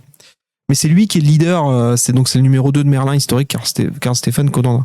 Donc il espère qu'il va redresser, mais bon, on n'y croit pas trop. Par ailleurs, Chine va partir des murs, mais ça c'est un peu prévu, puisque en fait, c'est le contrat, il est temporaire. Et donc, tu as le chiffre d'affaires qui a été... 70%, ils ont perdu 70% de chiffre d'affaires depuis que Chine est arrivée, je crois. Et Chine a rapporté combien d'argent, on le sait? Rapporté en tant que tel, je sais pas, mais faut regarder. 6 000 euros à un moment. Ah oui, de toute façon, c'est un flop, Chine, si vous voulez. C'est-à-dire que depuis que Chine est arrivée, les anciennes sont parties. Et les Galeries Lafayette aussi les ont lâchés. Oui, les Galeries Lafayette, mais de toute façon, les Galeries Lafayette, là, ils ont lâché définitivement le truc. Mais en fait, quand ils ont fait Chine, donc les Galeries Lafayette étaient super énervés. Mais en fait, en tant que tel, les Galeries Lafayette, ils avaient quasiment fini. Vous savez, quand vous cédez pour 1 euro symbolique, en général, vous faites autre chose, vous devez, vis-à-vis de la juridiction du tribunal de commerce, ou même vis-à-vis de l'État, assurer la continuité de l'activité. Vous pouvez pas larguer votre entreprise comme une vieille chaussette. Il faut que vous donniez un peu d'argent pour assurer la continuité de l'activité au moins 2-3 ans. Et c'est ce qu'ils ont fait, en fait, en continuant notamment en étant toujours via les logiciels comptables. Donc, ils ont accompagné la transition en investissant de l'argent, ils ont donné des ristournes sur les loyers. Voilà, il y avait tout un tas d'accompagnements. Mais ça, c'était terminé en fait en fin d'année dernière. Ça a duré 18 mois, je crois, après la vente. Et il leur restait les murs à vendre, quoi. Okay. Mais par contre, ce qui est sûr, c'est que la SGM, de fait, le BHV, donc Merlin, il payait un loyer. Il devait payer un loyer aux Galeries Lafayette, puisque les Galeries Lafayette, avant qu'ils vendent à Brookfield, était encore le propriétaire. Donc là, ils avaient des petits problèmes par moment à avoir le loyer. Donc voilà. Donc est-ce que tu as une vue là maintenant que Merlin est sorti de l'équation des dettes? Est-ce que les fournisseurs ont été payés? Ceux qui restent Non, j'ai pas une vue à ce stade. Il faudrait que je refasse un tour, pour être très honnête. Ce que je sais, parce qu'en fait, ce qui s'est passé, c'est qu'il y a plus de, c'est-à-dire qu'ils sont, alors, si, excuse-moi, je peux t'apporter une réponse concrète à ta question. En fait, maintenant, beaucoup d'enseignes sont en procédure avec Merlin, en fait, si vous voulez, parce que là, ils se sont barrés. Donc, en fait, ils n'ont plus d'intérêt à rester. On va peut-être se faire payer un jour, etc. Là, ils sont en procédure. C'est-à-dire, enfin, pas avec Merlin, avec le BHV, en gros. Et beaucoup d'enseignes sont en procédure. Ça, il y en a beaucoup. Et en fait, c'est ça ce qui se passe aujourd'hui, c'est qu'il y a une accumulation de procédures pour impayés, etc., de mise en demeure, beaucoup de mise en demeure. S'ils ont perdu 70% de leur chiffre d'affaires et que les enseignes ne sont plus dans les étages des BHV, c'est que en fait, il y a des procédures qui sont en cours, si vous voulez. Donc, il est plutôt là. C'est que là, on n'est plus. En fait, la déflagration, elle a été telle depuis que Merlin est arrivé, mais aussi évidemment depuis que Chine, ça c'est qu'on se pose même plus la question entre guillemets des impayés maintenant, puisqu'en fait il y a plus personne dans les rayons, donc il y a plus de ventes, etc. Donc il y en a encore évidemment, mais voilà. Donc on va voir. Donnons la chance, toujours pareil. Moi, ce que je vous dis de mon expérience. Mon expérience, c'est que en général, il y a quand même de fortes chances que ça aille pas très bien, et que in fine, s'il y a un problème de redressement judiciaire ou voilà ou de plan de licenciement pour les salariés, etc. Là, évidemment, se posera une autre question, c'est est-ce que le BHV survivra?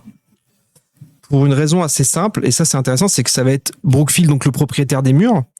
Sachant que je crois qu'il y a aussi Xavier Niel qui doit être propriétaire d'une partie qui a aussi repris un peu sur la partie rue de la Verrerie, si je me trompe pas. Donc parce que le BHV, il y a le BHV Marais, puis il y a des dépendances juste à côté. Le BHV Homme, avant exactement. Il y a la Niche, il y a le BHV 2. Voilà, exactement. Et je crois qu'il y a une partie qui est à Niel, mais en fait l'immense majorité c'est Brookfield, de toute façon.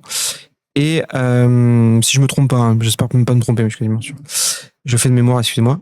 Et comment dire? Et du coup, en fait, ce qui va se passer, c'est que si le BHV va pas bien du tout, et ben genre pas du tout, comme c'est possiblement le cas, vu de toute façon quand vous perdez 70% de votre chiffre d'affaires, si vous voulez, pour se redresser, voilà, c'est compliqué. Carl Stéphane Cotandin, il dit la relance ne va pas être facile, je suis pas magicien. Ça voilà, donc déjà vu ce qu'il disait avant, parce que les connaissants, pour les avoir pratiqués, comme je vous expliquais, je peux vous dire qu'ils font que nous dire que tout est nickel, quoi. Faut que ça va être bien, quoi. Ils nous disent pas tout est nickel, ils nous disent désolé, c'est un peu de notre faute, mais ça va aller. Et ils disaient ça tout le temps. Ouais, on n'a pas payé, mais vous savez maintenant à payer, c'est bon. Tout ça. Et donc là, c'est un peu préoccupant. Sachant qu'après, Carl Stéphane Cotandin, il a plus la chape de plomb de Merlin au-dessus de lui, donc on peut aussi lui donner le bénéfice du tout dans l'absolu. Et donc voilà. Donc maintenant, ce qui va se passer. Alors, il y a un truc très important qu'il faut savoir dans le centre de Paris. C'est juste une loi, en fait. C'est une loi, c'est comment ça s'appelle ça? Une loi d'urbanisme. J'ai oublié le plan local d'urbanisme. Voilà ça.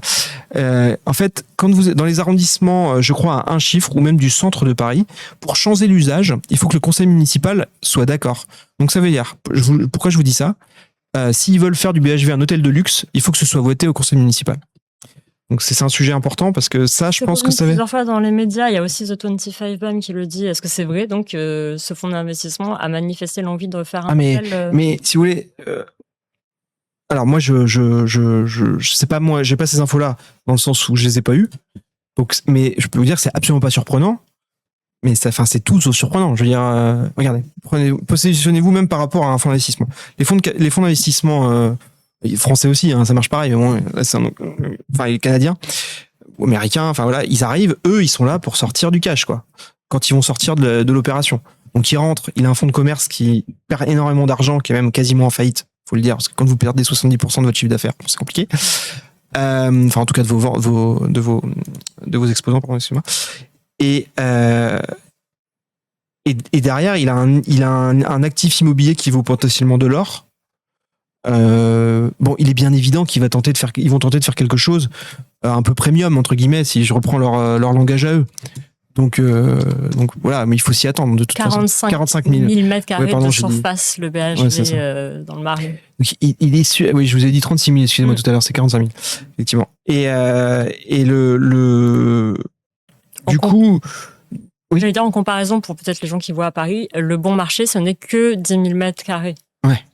Bon, bref. Non, c'est vrai, tu as entièrement raison de pointer ça. Et donc, si vous voulez, oui, il y a de fortes chances que ça aille comme ça. Alors après, encore une fois, ça par contre, il y a des informations qui disent ça, mais il y a d'autres informations qui sont importantes, qui sont un peu plus officielles, qui en fait, Brookfield s'est engagé à ce stade, quand même, de pas changer l'usage. Donc il y a des accords quand même qui sont fait avec le BHV dans le cadre de la reprise. Et par ailleurs, encore une fois, et je pointe ce truc, la mairie de Paris, elle est intimement liée à ça, puisqu'il y a cette idée de l'usage dans le centre de Paris. Alors au-delà, ça les concerne directement, parce que c'est quand même la vie des gens. Donc évidemment, en tant qu'élu, ça vous concerne, puisque c'est politique. Et puis par ailleurs, il y a une idée, ça m'avait été confié par un des adjoints à l'urbanisme, ce que je vous dis sur le côté, le changement d'usage. Donc ça, en fait, ça sera obligatoirement un sujet politique à un moment. Et on en revient à ce que je vous disais tout à l'heure, c'est-à-dire qu'il est en fait, cette manière, Merlin a bénéficié. D'ailleurs, on m'a dit beaucoup qu'il avait mis en balance ça. Il avait dit, si vous me soutenez pas, enfin, il disait ça à tout le monde, aux enseignes, etc. Ce sera un fonds d'investissement américain qui va venir, il va faire un hôtel de luxe, et moi, je suis là pour sauvegarder le commerçant. Aussi, Merlin, il les a tenus comme ça, en fait, un peu, et notamment avant l'élection municipale, où une déflagration économique du centre de Paris aurait pu être utilisée évidemment contre la mairie en place. Il y a The 25 Homme qui dit ça me fait penser à la Samaritaine et l'hôtel collé à côté de ce grand magasin. Si je me souviens bien, la Samaritaine perd beaucoup d'argent, mais l'hôtel en gagne. Oui, alors en plus, la Samaritaine, si vous connaissez l'histoire, c'est quand même un truc fou. C'est-à-dire que ça a été racheté par Bernard Arnault il y a très longtemps, et pendant très longtemps, c'est donc de tout le début des années 2000 en gros. 2010, ça a été un peu en jachère puisqu'il y avait une négociation qui était hyper ardue parce que Bernard Arnault, il voulait justement changer l'usage. Donc je pense que ça a été abordé dans de nombreux conseils municipaux. Ça a fait énormément de débats parce qu'il y a eu des négociations. Donc ils ont mis un peu de logements sociaux dans l'enceinte de la Samaritaine. Ils ont fait un peu de luxe dans un hôtel de luxe. Ils ont aussi maintenu du commerce, etc. Mais ça a duré des années. Je crois que, enfin, je me souviens, j'ai pas en tête le nombre d'années, mais il y a bien une quinzaine d'années. Ça a duré au moins une quinzaine d'années cette histoire. Et donc c'est pour ça qu'on peut partir potentiellement dans quelque chose d'assez similaire. Sachant que là, on est sur un fonds d'investissement. Donc, un fonds d'investissement, en général, ça reste pas 15 ans. Hein. Donc, il y aura des évolutions. Et Niel s'est un peu positionné, encore une fois, en se positionnant sur, si je me trompe pas, encore une fois, sur la rue de la Verrerie. Donc, il a un petit peu d'immobilier là-bas. Dans ton article, tu disais la vente de cet actif immobilier stratégique du centre de Paris à ce fonds spéculatif d'outre-Atlantique pose de fait des questions en matière de souveraineté économique. Est-ce que la question se pose là pour la mairie de Paris, mais est-ce qu'elle se pose pour les grands hôtels de luxe qui sont rachetés par des à partir du moment financiers étrangers en fait, si tu veux, quand je parle de souveraineté économique, je pourrais peut-être plus parler de souveraineté. Oui, parce qu'en fait, le sujet, c'est un peu ce que je vous disais, c'est la prolongation. C'est-à-dire qu'en gros, comment est-ce que vous avez une forme... Parce que, d'une certaine manière, Merlin, en discutant avec la mairie de Paris, elle tenait encore un peu le fait qu'il y ait un BHV. Là, si vous voulez, c'est des logiques financières qui sont très puissantes, qui dépassent d'une certaine manière la mairie de Paris, même si elle a des accords. Certainement qu'il y a des accords à court terme pour pas changer. C'est ce que j'ai lu dans la presse, pour pas changer à ce stade l'usage. Mais après, il y a un temps d'investissement sur le fond et à un moment, il faut qu'ils revendent, etc. Donc, je suis pas certain que ça tienne jusqu'au bout. Et du coup, c'est ça, en fait. Le problème, si vous voulez, c'est pas le fait qu'il y ait un actif qui soit détenu par un fonds étranger. Le problème, c'est que c'est un actif qui a une histoire commerciale dans le vivre ensemble, dans le vivre ensemble entre guillemets, quoi. Dans la vie parisienne, dans la vie du centre. Et en fait, le céder à un fonds qui pour un moment, d'une certaine manière, en faire un peu ce qu'il veut, et notamment des hôtels de luxe. Donc, voilà, ça dénature le quartier. Ça l'embourgeoise très fortement. Quand tu disais tout à l'heure, pour répondre à ta question très clairement, qu'un hôtel de luxe soit propriété d'un fonds étranger ou d'un fonds français, etc., de cette manière, la finalité, si tu veux, c'est moins grave que quand c'est un commerce qui a une histoire dans la ville, qui a 70 ans d'histoire, qui est vecteur d'une forme d'identité territoriale. Peut-être évidemment, aussi préciser qu'en termes de gamme de prix, c'était un grand magasin, mais accessible. C'est pas les mêmes gammes de prix que quand tu allais, si tu vas à la Samaritaine, c'est un coup du luxe, ou le Bon Marché, ou le Printemps Haussmann. C'est exactement ça. Et sachant que la Samaritaine, avant que ce soit, ce qu'on a dit, c'était comme ça. C'était comme ça avant. Et mais comment dire, oui, effectivement. Après, c'est pas non plus le truc le plus populaire, mais le rayon bricolage, t'avais tout. Mais c'était ok, ouais. C'était incroyable. Mais surtout, il y avait, le truc intéressant, c'est qu'il y avait de la qualité de service des vendeurs, ce qui est un peu Et ça, enfin, ce qui est bien, moi je trouve ça bien. Ce qui a disparu quand même globalement. Les gens étaient vraiment spécialisés, chacun dans son rayon. T'avais tout le temps des conseils incroyables et gratuits. Et oui, et puis t'avais tous les prix. C'était ok de dire j'ai un petit budget, je voudrais ça. Enfin, c'est bien triste que ça disparaisse. Et pour avoir discuté, enfin, c'est pas encore disparu, donc c'est possible, mais bon, c'est mal parti. Mais bon, pourquoi pas, hein, ça peut être redressé. Hein, faut pas insulter l'avenir, encore une fois. Et encore une fois, si à un moment il y a un vrai problème, il peut toujours y avoir des mouvements avec des institutions publiques. Vous avez bien vu, la Caisse des dépôts est bien allée soutenir Merlin. Alors, on peut penser quand même que s'il y a quelqu'un d'un peu plus, voilà, ça peut, c'est pas perdu quand même. Mais oui, non, mais aussi pour compléter ce que tu dis, c'est-à-dire qu'il y a les salariés, ils sont très attachés à ça, à ce que tu disais. Moi, je l'ai senti ça en discutant avec beaucoup de salariés, même en discutant avec les exposants et tout. Ils sont très attachés à ce côté-là. Beaucoup d'exposants, ils avaient 2 boutiques ou 3 boutiques, quoi. Ouais. Des 2 boutiques à Paris, un truc. Et par rapport donc à ces exposants aussi qui ont juste fait faillite, tout à l'heure, je sais plus qui disait dans le chat, les gens responsables finalement sont complètement irresponsables par rapport à toutes ces pertes d'argent massives. Qui est responsable? Est-ce que Frédéric Merlin peut se retrouver devant la justice pour mauvaise gestion? Mauvaise gestion impossible, parce que en fait, moi, je suis plein de dossiers et faut vraiment, faut avoir prouvé qu'il a volontairement coulé la boîte pour siphonner la trésorerie, pour que ça aille, et encore même s'il a siphonné sa trésorerie pour financer d'autres trucs, d'autres magasins, etc.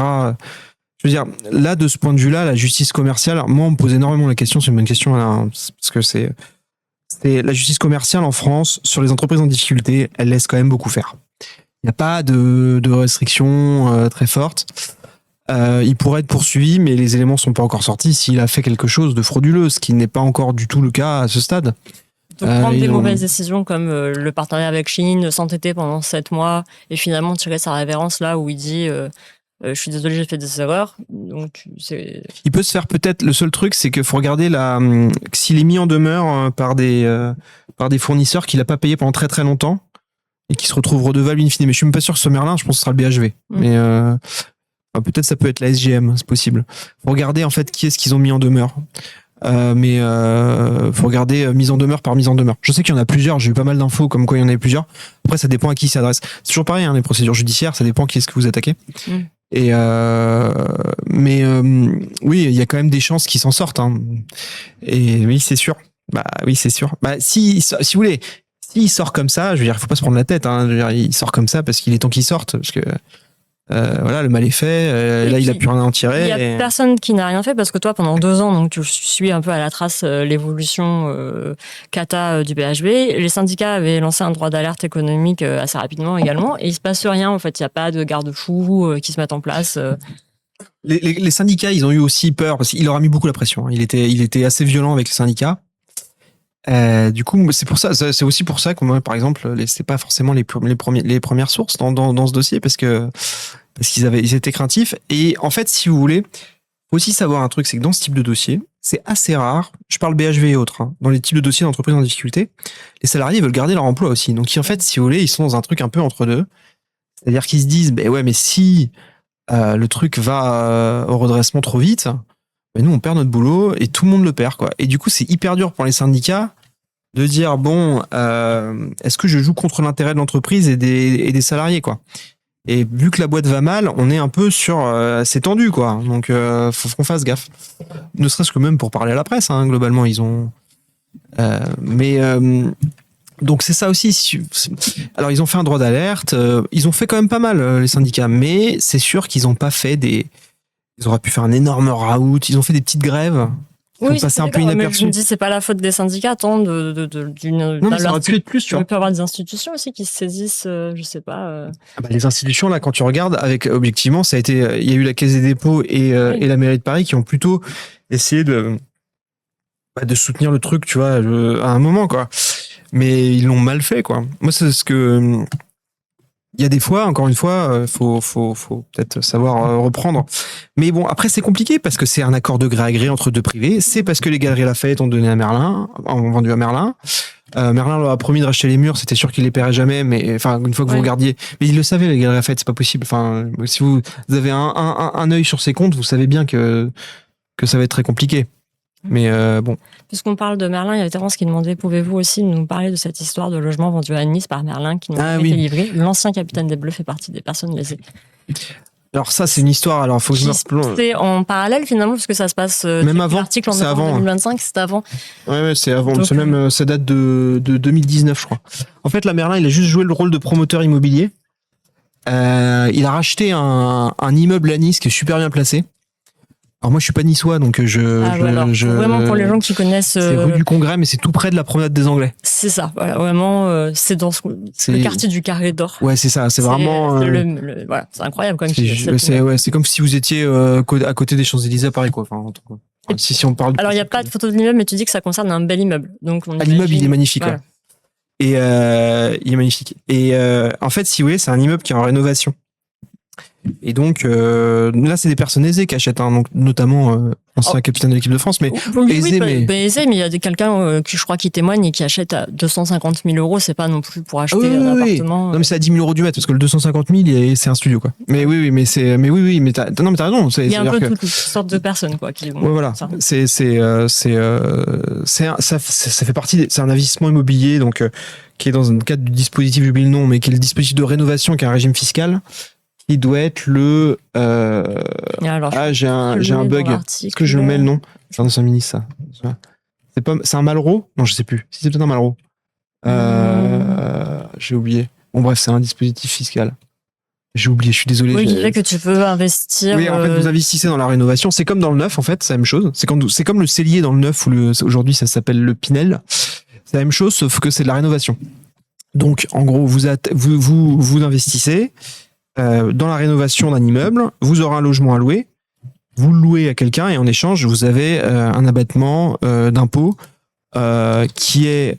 oui, c'est le déficit foncier, ouais, ça doit être ça, je crois que c'est le déficit foncier. Ah oui, d'accord, donc ça, j'avais mal compris. Personne n'est destiné à vivre, en fait, dans cette... les gens qui achètent veulent tous mettre en location. Ils mettent en location, mais après, ils pourront vivre dedans s'ils veulent. Mais pas dans un premier temps, il faut qu'ils mettent en location. C'est la même chose que... C'est un dispositif d'investissement locatif. Ok. Mais de rénovation. Et s'ils louent, ils ont l'avantage fiscal. Mais s'ils louent pas, l'avantage fiscal, il est sur la rénovation et la location. Ok.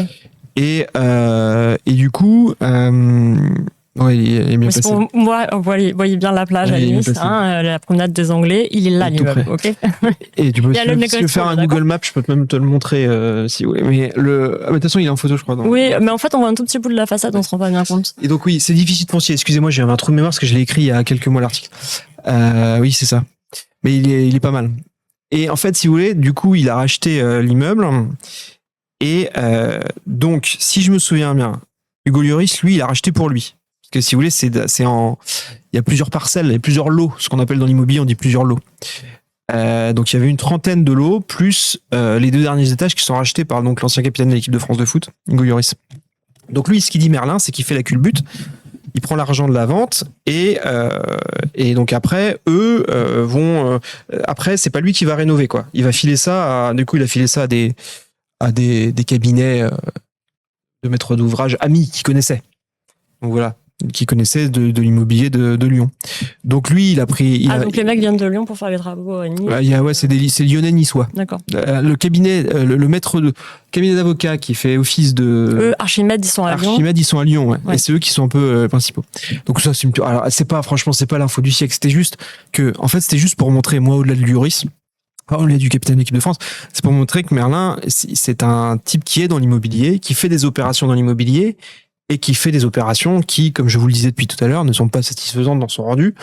Pourquoi? Alors, parce qu'en fait, finalement, il a racheté cet immeuble, il a revendu à des gens qui ont acheté, en promettant qu'il y aurait une rénovation. À 10 000 euros le mètre carré. À 10 000 euros le mètre carré. Et donc lui, il a fait sa culbute. Et le truc, c'est que les gens qui sont chargés de faire la rénovation, donc ont été mis en place par Merlin, n'ont jamais fait la rénovation.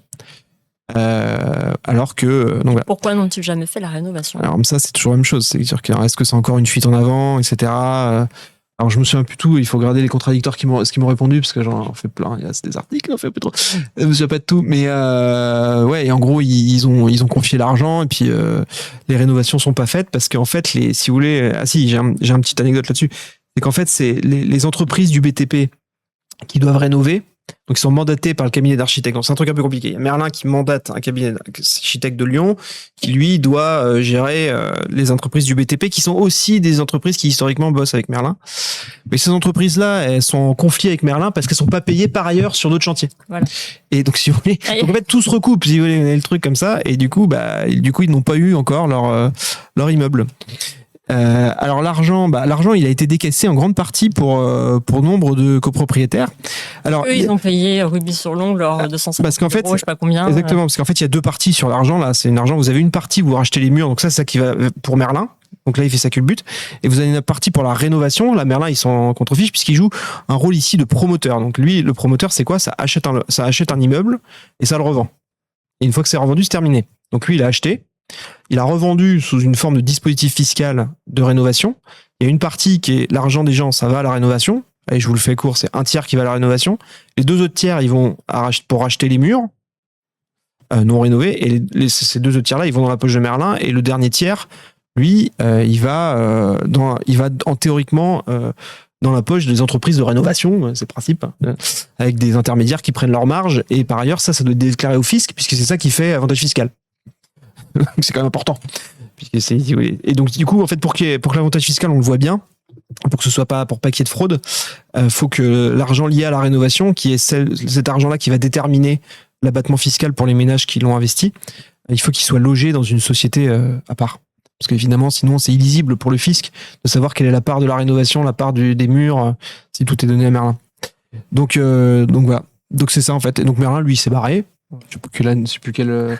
Mais en attendant, il y a quand même l'entreprise de BTP qui a réussi à faire condamner la société Nice Palais d'Or de Frédéric Merlin pour impayé. Exactement, parce qu'en fait, ils ont été condamnés parce qu'en fait, la société du BTP, elle devait au début rénover l'appartement qu'a pris Hugo Lloris au dernier étage, puis il en a pris deux. Enfin, non, il a pris 2 étages. Il a pris 2 étages, oui. C'est un investissement pour ses enfants. Et en fait, Merlin n'était pas payé. Enfin, le gars était, l'entreprise du BTP, le gars ou sa famille. 160 000 euros d'impayés quand même. Et ouais, ils n'étaient pas payés. Ils ont gagné le procès d'ailleurs, je crois. Et voilà. Et ça fait partie des gens. Et pas payés à partir du moment où c'est toujours pareil. À partir du moment où Merlin a repris les Galeries Lafayette et BHV. Et donc Merlin, il est parti avec ses sous. En gros. Là, il a fait là, il est un peu intouchable sur cette affaire, mais c'est quand même drôle. C'est lui qui l'a monté. Enfin, il est pas intouchable. Je sais pas s'il est intouchable, mais c'est compliqué à déterminer. Il est un peu. Lui, il est déjà parti. Pour lui, c'est de l'histoire ancienne. Sauf que c'est quand même lui qui a passé comme. Enfin, c'est lui le promoteur qui, en tant que tel, a vendu le logement rénové avec la promesse de rénovation aux gens qui ont racheté. Et les copropriétaires, ils ont versé 4 millions d'euros quand même en tout. Oui, mais ils ont tout versé même. À Merlin, ils ont versé plus. Je pense qu'ils ont versé 10 millions, je pense, à Merlin. En tout. Si tu remontes, j'ai dû le mettre. C'est environ 10 millions d'euros. J'avais fait un calcul sur le nombre de mètres carrés, etc. Il faut 15 millions.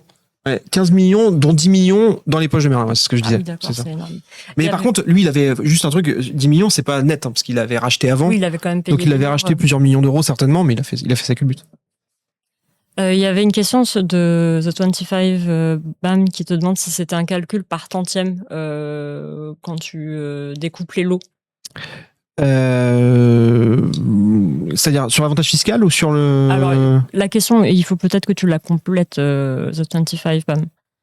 Parce que tu l'as posée à un moment en rebondissant sur ce que disait Mathias.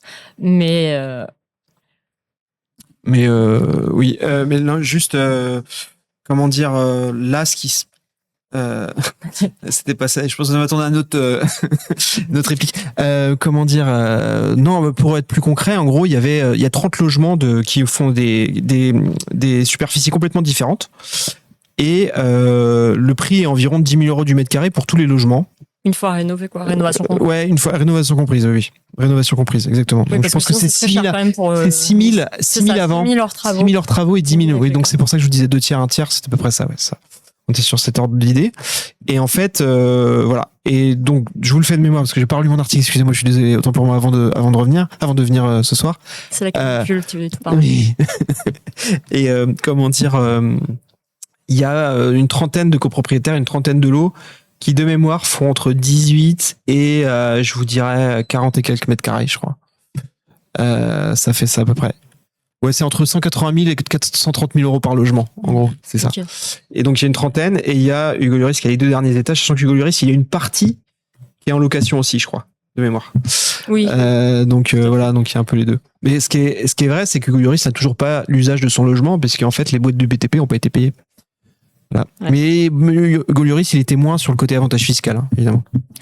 Mais que les autres propriétaires qui, eux, c'est important pour eux. Quoi. Oui, il est moins dans le besoin potentiellement que les autres mais il y avait 2 questions qui se recoupent de Foxtons et de Terence. Sait-on déjà dans quel secteur Merlin pourrait rebondir, sachant que cette personne ne semble jamais vraiment cramer dans les milieux d'affaires? Et Foxtons demande, à défaut d'être condamné, jamais il est grillé avec ses partenaires commerciaux. Mais ça, c'est le monde capitaliste. Qu'est-ce que vous voulez que je vous dise, moi? Je ne sais pas. Alors, je ne sais pas. Quelque part, il y a quand même une réputation sulfureuse, comme tu disais. Mais en fait, c'est ce que je vous disais aussi tout à l'heure. C'est-à-dire que c'est intéressant. C'est une très bonne question. C'est très bien Anna, ce que tu dis, très juste. En fait, ce qui se passe, c'est qu'ils sortent au bon moment, si vous voulez. Là, il sort maintenant. S'il attend la liquidation, il va prendre tout sur le dos. Et en plus, il faut savoir qu'il y a des règles aussi juridiques. C'est-à-dire que quand vous savez que vous êtes totalement impayé, exsangue, vous pouvez pas garder indéfiniment l'entreprise, puisqu'en fait, à la fin, vous nuisez en fait au fonds de commerce.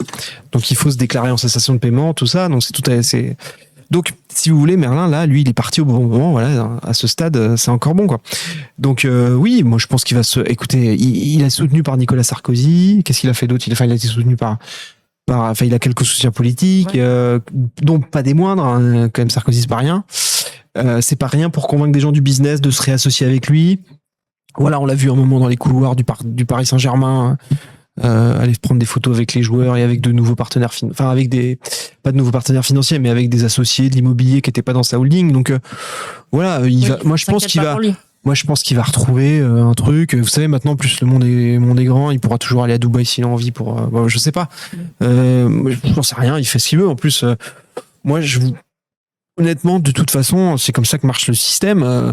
Ce qui est important, c'est de documenter quand il y a un risque social important, quand il y a un risque économique majeur, etc., quoi. Effectivement, après, c'est aussi là, pour le coup, on est complètement dans le marché. C'est-à-dire qu'en gros, justement, là, on est sur un côté, enfin, eux, c'est comme ça qu'ils raisonnent. C'est-à-dire que, lui, il peut continuer à exercer, mais les gens doivent être au courant, et s'ils sont pas au courant, c'est de leur faute. Et voilà, moi, je trouve ça, évidemment, je vais dans votre sens, hein, mais c'est comme ça que les choses marchent, si vous voulez. C'est-à-dire que voilà, c'est la loi du marché. S'il y a personne qui veut bosser avec lui, il y aura personne, mais on peut penser qu'il y aura certainement du monde pour bosser avec lui. Et pour le BHV qui fête cette année ses 170 ans d'existence, qu'est-ce qu'on peut imaginer? Une sorte de lutte comme pour la Samaritaine pour en changer En fait, déjà, il faut. En fait, l'investissement, il reste pas longtemps. Non, le fonds d'investissement, il reste entre 3 et 7 ans. D'accord. Après, c'est un fonds d'investissement immobilier, donc ça peut durer un tout petit peu plus longtemps, mais j'ai pas regardé le montage financier. Bon. Après, le seul truc, encore une fois, c'est qu'ils ont acheté à un prix peut-être assez bas, donc il peut faire sa culbute juste en vendant à un prix normal, qui peut donner un peu d'air si le BHV remonte. Mais bon, le problème, c'est pas ça. Le problème, c'est comment est-ce qu'on fait remonter une enseigne qui perd autant d'argent, si vous voulez, et surtout une enseigne où, un magasin dont les enseignes sont parties. Il faut qu'elles reviennent, les enseignes. Donc voilà, faut que les rayons se repeuplent. Faut avoir une nouvelle stratégie commerciale. Ça, je vous avoue que j'ai pas. Dernièrement, j'étais sur d'autres trucs, donc j'ai pas tout fait, tout repris. Mais moi, je voyais le truc se tomber complètement avec en y allant régulièrement avec depuis l'arrivée notamment de Chine, mais voilà quoi. Puis là, il y a eu l'annonce récente, quoi. Non, ce qu'on peut espérer, c'est qu'il y ait des enseignes qui reviennent, qu'il y ait du public qui y retourne. Sachant que Chine, normalement, ils partiront pas avant la fin de l'année, si j'ai compris. Ils vont pas partir tout de suite. Mais bon, ils ramènent rien, puisque évidemment, c'est pas du tout fait pour Chine. Et donc voilà quoi. Donc il faut on espère qu'il y aura pas trop de plans sociaux, etc. Mais bon, c'est ric-rac là, ça va être ric-rac. Oui, pour les 700 salariés, j'avais vu les chiffres passer, mais là, je ne les retrouve pas aussi sur le nombre de personnes qui avaient été en arrêt maladie, parce que les gens, forcément, étaient en grande souffrance à attendre et avoir le tombant en décrépitude. Donc, une pensée pour eux et elles, parce que vraiment, c'était chouette ce qu'ils faisaient. Et voilà. Ah non, mais c'est fou ce qui s'est passé en si peu de temps. C'est un truc fou. Un truc fou. Si vous voulez, on peut faire l'instant Père Castor pendant que vous réfléchissez à d'autres questions. L'instant Père Castor, pour les personnes qui ne savent pas ce que c'est le moment des recocultures de l'invité. Jingle. Père Castor, raconte-nous une histoire. Même 2 histoires. Donc pour ce soir, tu as préparé plusieurs recos, des recos évasion, mais aussi des recos éco. Ouais. Rocco Eco. Alors, dans quel ordre tu as envie de... Alors moi, je vous conseille, je sais pas s'il passe encore, hein, si vous êtes à Paris, il faut aller voir la pièce Prendre soin, qui est vraiment très très très bien, d'Alexander Zeldin, je crois. Je sais pas s'il passe encore, j'espère. Jusqu'au 12 juin. Ah là là, c'est fini. C'est fini. Alors pourtant c'est écrit réservé là-haut. Ouais. Moi, j'ai que des trucs qui sont plus, je savais pas du tout. Ah là là. Ça c'est vraiment très bien. Pourquoi qu'est-ce qui t'a plu? C'est inspiré en fait, c'est un truc, si vous aimez bien les films de Ken Loach, faut aller voir cette pièce. C'est un peu inspiré de cette idée-là en fait, c'est l'histoire de vous regardez ça comme un film quoi, c'est super bien fait. C'est l'histoire de gens qui font le ménage dans une usine en fait. Et c'est leur pause avec leur management, etc. Alors, c'est vrai que si vous avez envie d'avoir le moral en sortant, il faut peut-être pas aller voir ça. Après, t'as dit Ken Loach, du coup, mais c'est vraiment, c'est inspiré, c'est vraiment super. Et vraiment, les acteurs sont top et les actrices sont top. Et pour le coup, il y a eu plusieurs représentations, donc franchement, ne perdez pas espoir. Elle va avoir passé dans plein d'autres villes, donc voilà. Mais je vous la conseille, c'est vraiment une grosse balle cette pièce. Et vous sortez, vous êtes soufflé. Et vraiment, ça se regarde, mais comme un film, quoi. C'est vraiment super. Sinon, donc je vous avais dit, alors un autre truc pareil, ça passe plus. Alors si vous avez un voyage, c'est bien. Mais non, parce qu'en fait, moi je suis bête parce qu'à chaque fois je mets les trucs que je suis allé voir. Oui, mais c'est normal. Mais si tu veux les recommander, il faut les avoir vus en même temps. Et alors ça, c'est génial, ce spectacle de danse de flamenco à Fanador. Alors ça, si vous allez voir ça. Bon, c'est un cadeau, ça coûte un peu. Si vous allez voir ça, donc ça c'est incroyable. C'est terminé, mais ça vous pouvez le voir un peu, ça va passer encore partout dans le monde. Okay. À Fanador là. Si vous arrivez à le voir, si vous êtes passage en Espagne, je pense que vous pouvez pas le voir. C'est un spectacle de flamenco en noir et blanc ahurissant. Je vous le conseille. Là vous avez si vous sortez, si vous aimez bien la danse.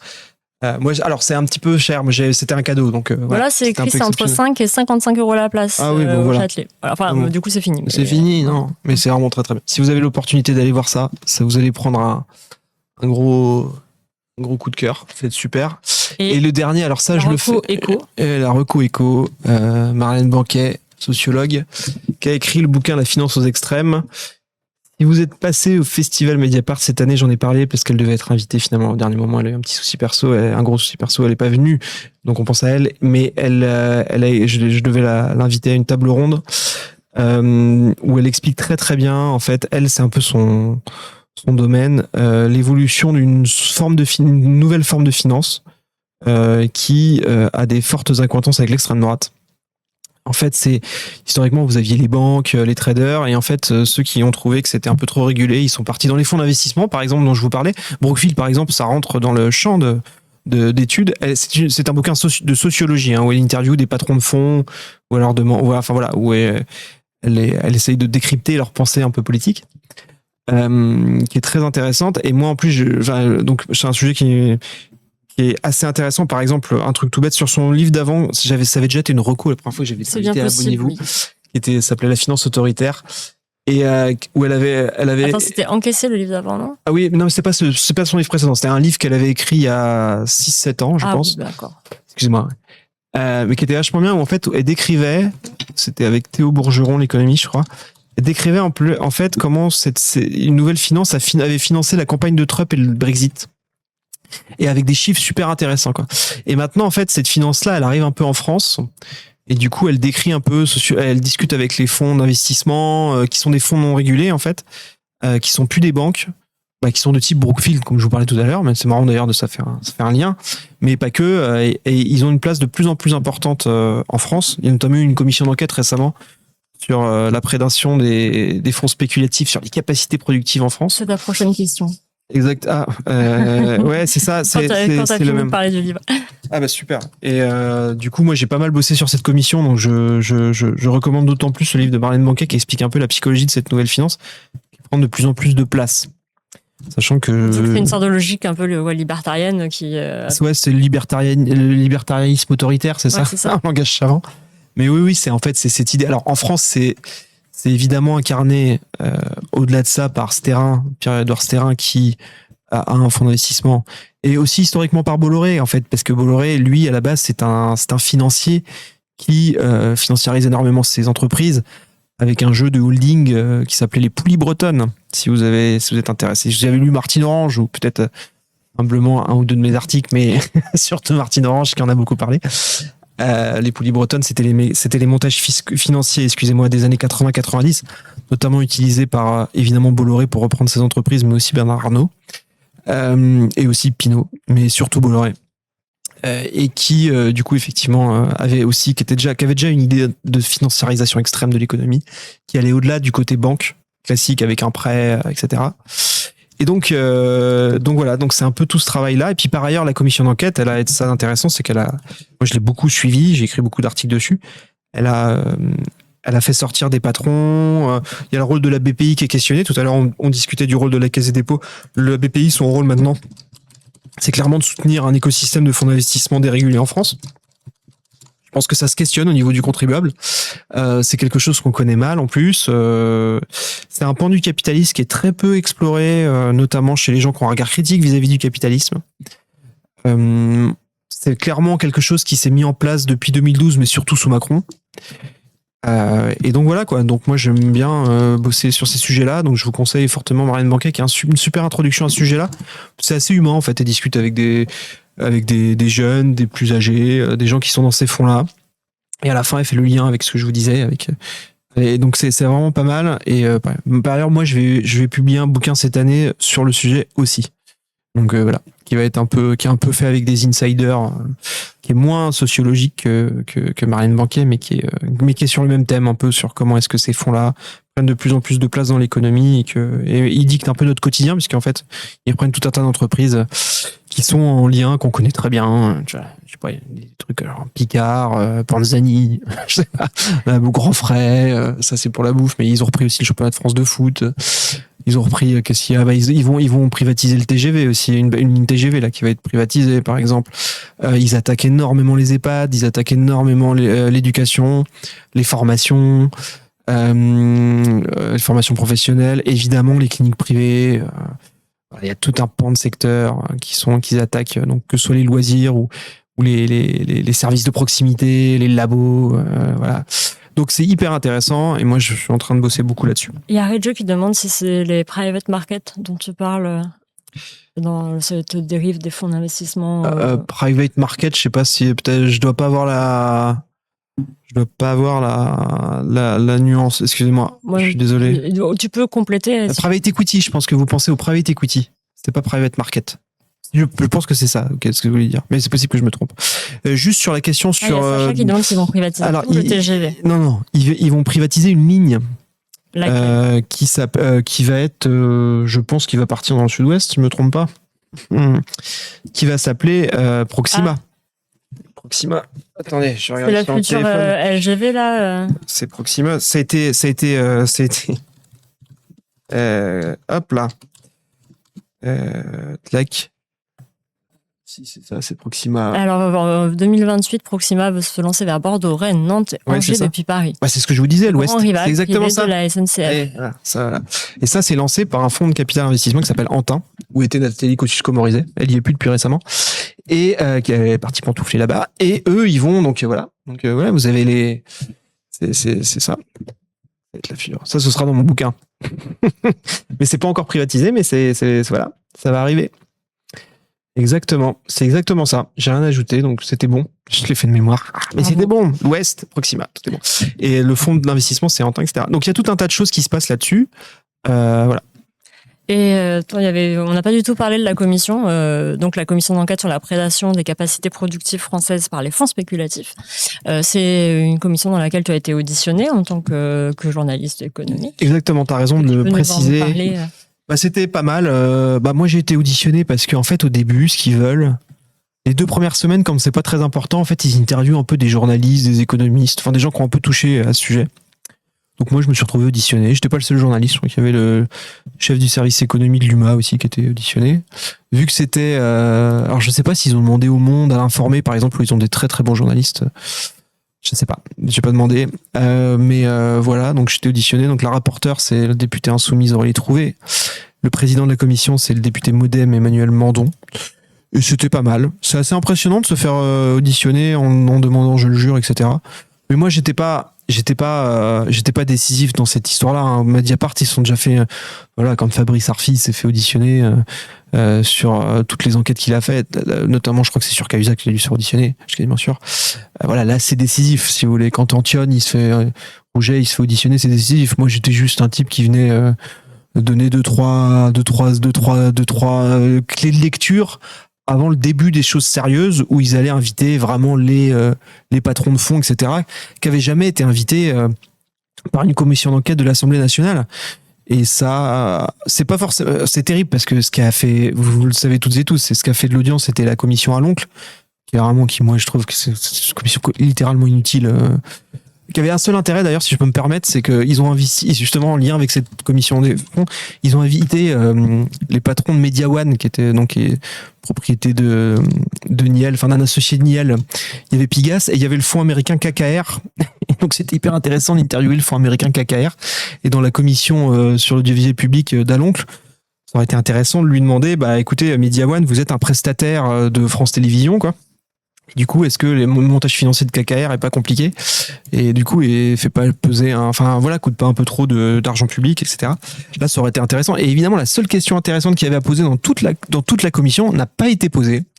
Voilà, c'est merveilleux tout à l'heure. Et pendant ce temps-là, donc il y avait la commission sur les fonds spéculatifs qui, elle, avait un vrai intérêt puisqu'il nous informait de certains dossiers très importants. Encore une fois, voilà, Colisée, maison de retraite qui est en grande difficulté, Cerba, les labos, la chaîne de labos que vous avez toutes et tous connue après le Covid, qui est en grande difficulté, SOR, qui est le numéro 3 de l'eau en France, qui est un peu en difficulté aussi. Voilà, c'est des boîtes qui ont été reprises par des fonds. Là, je vous cite, c'est toujours le même fonds, mais il y a plein. Et puis il y a la BPI qui est derrière. Voilà, il y a des sujets stratégiques aussi avec des sujets de défense qui sont très importants, avec les fonds qui se positionnent. Voilà. Et puis il y a un vrai débat qui doit être un débat politique entre plutôt, je dirais, le centre, notamment la Macronie, pas la droite. Vraiment le centre, le côté très pro-fonds américains, etc., qui est en Macronie, où ils veulent vraiment imposer ces fonds-là, pas que américains, français aussi. Et du coup, mais quitte à qu'il y ait des dommages collatéraux par ailleurs dont je vous parlais. Donc voilà, c'est hyper intéressant, je trouve. Et est-ce que tu sais, après les conclusions de cette commission, quand la commission d'enquête aura rendu ses conclusions, est-ce qu'il y aura des projets de réglementation? Oui, bah là, il y aura des projets d'ailleurs qui concerneront aussi ce qu'on se disait sur Merlin. C'est-à-dire que la commission d'enquête sur les fonds spéculatifs, elle a aussi attaqué. Donc Merlin, il n'a pas un fonds en tant que tel, c'est plutôt un personnage, mais il y a des investisseurs de type Merlin qui sont des fonds, par exemple Mutares, un fonds allemand. Et du coup, là, ils vont essayer de mettre des barrières au niveau des tribunaux de commerce, au niveau de comment est-ce que les salariés, au moment où il y a des reprises par des fonds spéculatifs, vont prendre mieux en considération la voix des salariés, parce que c'est eux qui connaissent bien l'outil productif. Et en fait, ça, quand vous regardez, il est possible qu'avec une partie de la droite et la gauche, ça fait quelque chose qui fasse consensus, en fait. Historiquement, le regretté député LR, Olivier Marleix, lui, il était assez à fond là-dedans, quoi, sur le côté l'outil productif en France, etc. Et du coup, ils arrivaient à trouver des terrains d'entente avec la gauche. Avec la Macronie, c'est plus compliqué. Et du coup, il y a peut-être un moment où, peut-être plus tard, s'il n'y a pas la catastrophe de l'extrême droite, se dégageront des majorités là-dessus. Et donc voilà, il va y avoir des propositions peut-être pour éviter le type de dégâts. Ça pourrait aussi finalement changer la loi pour ce qui s'est passé avec le BHV, quoi. Puis il y a aussi, évidemment, faut pas qu'il y ait trop de dettes dans les montages.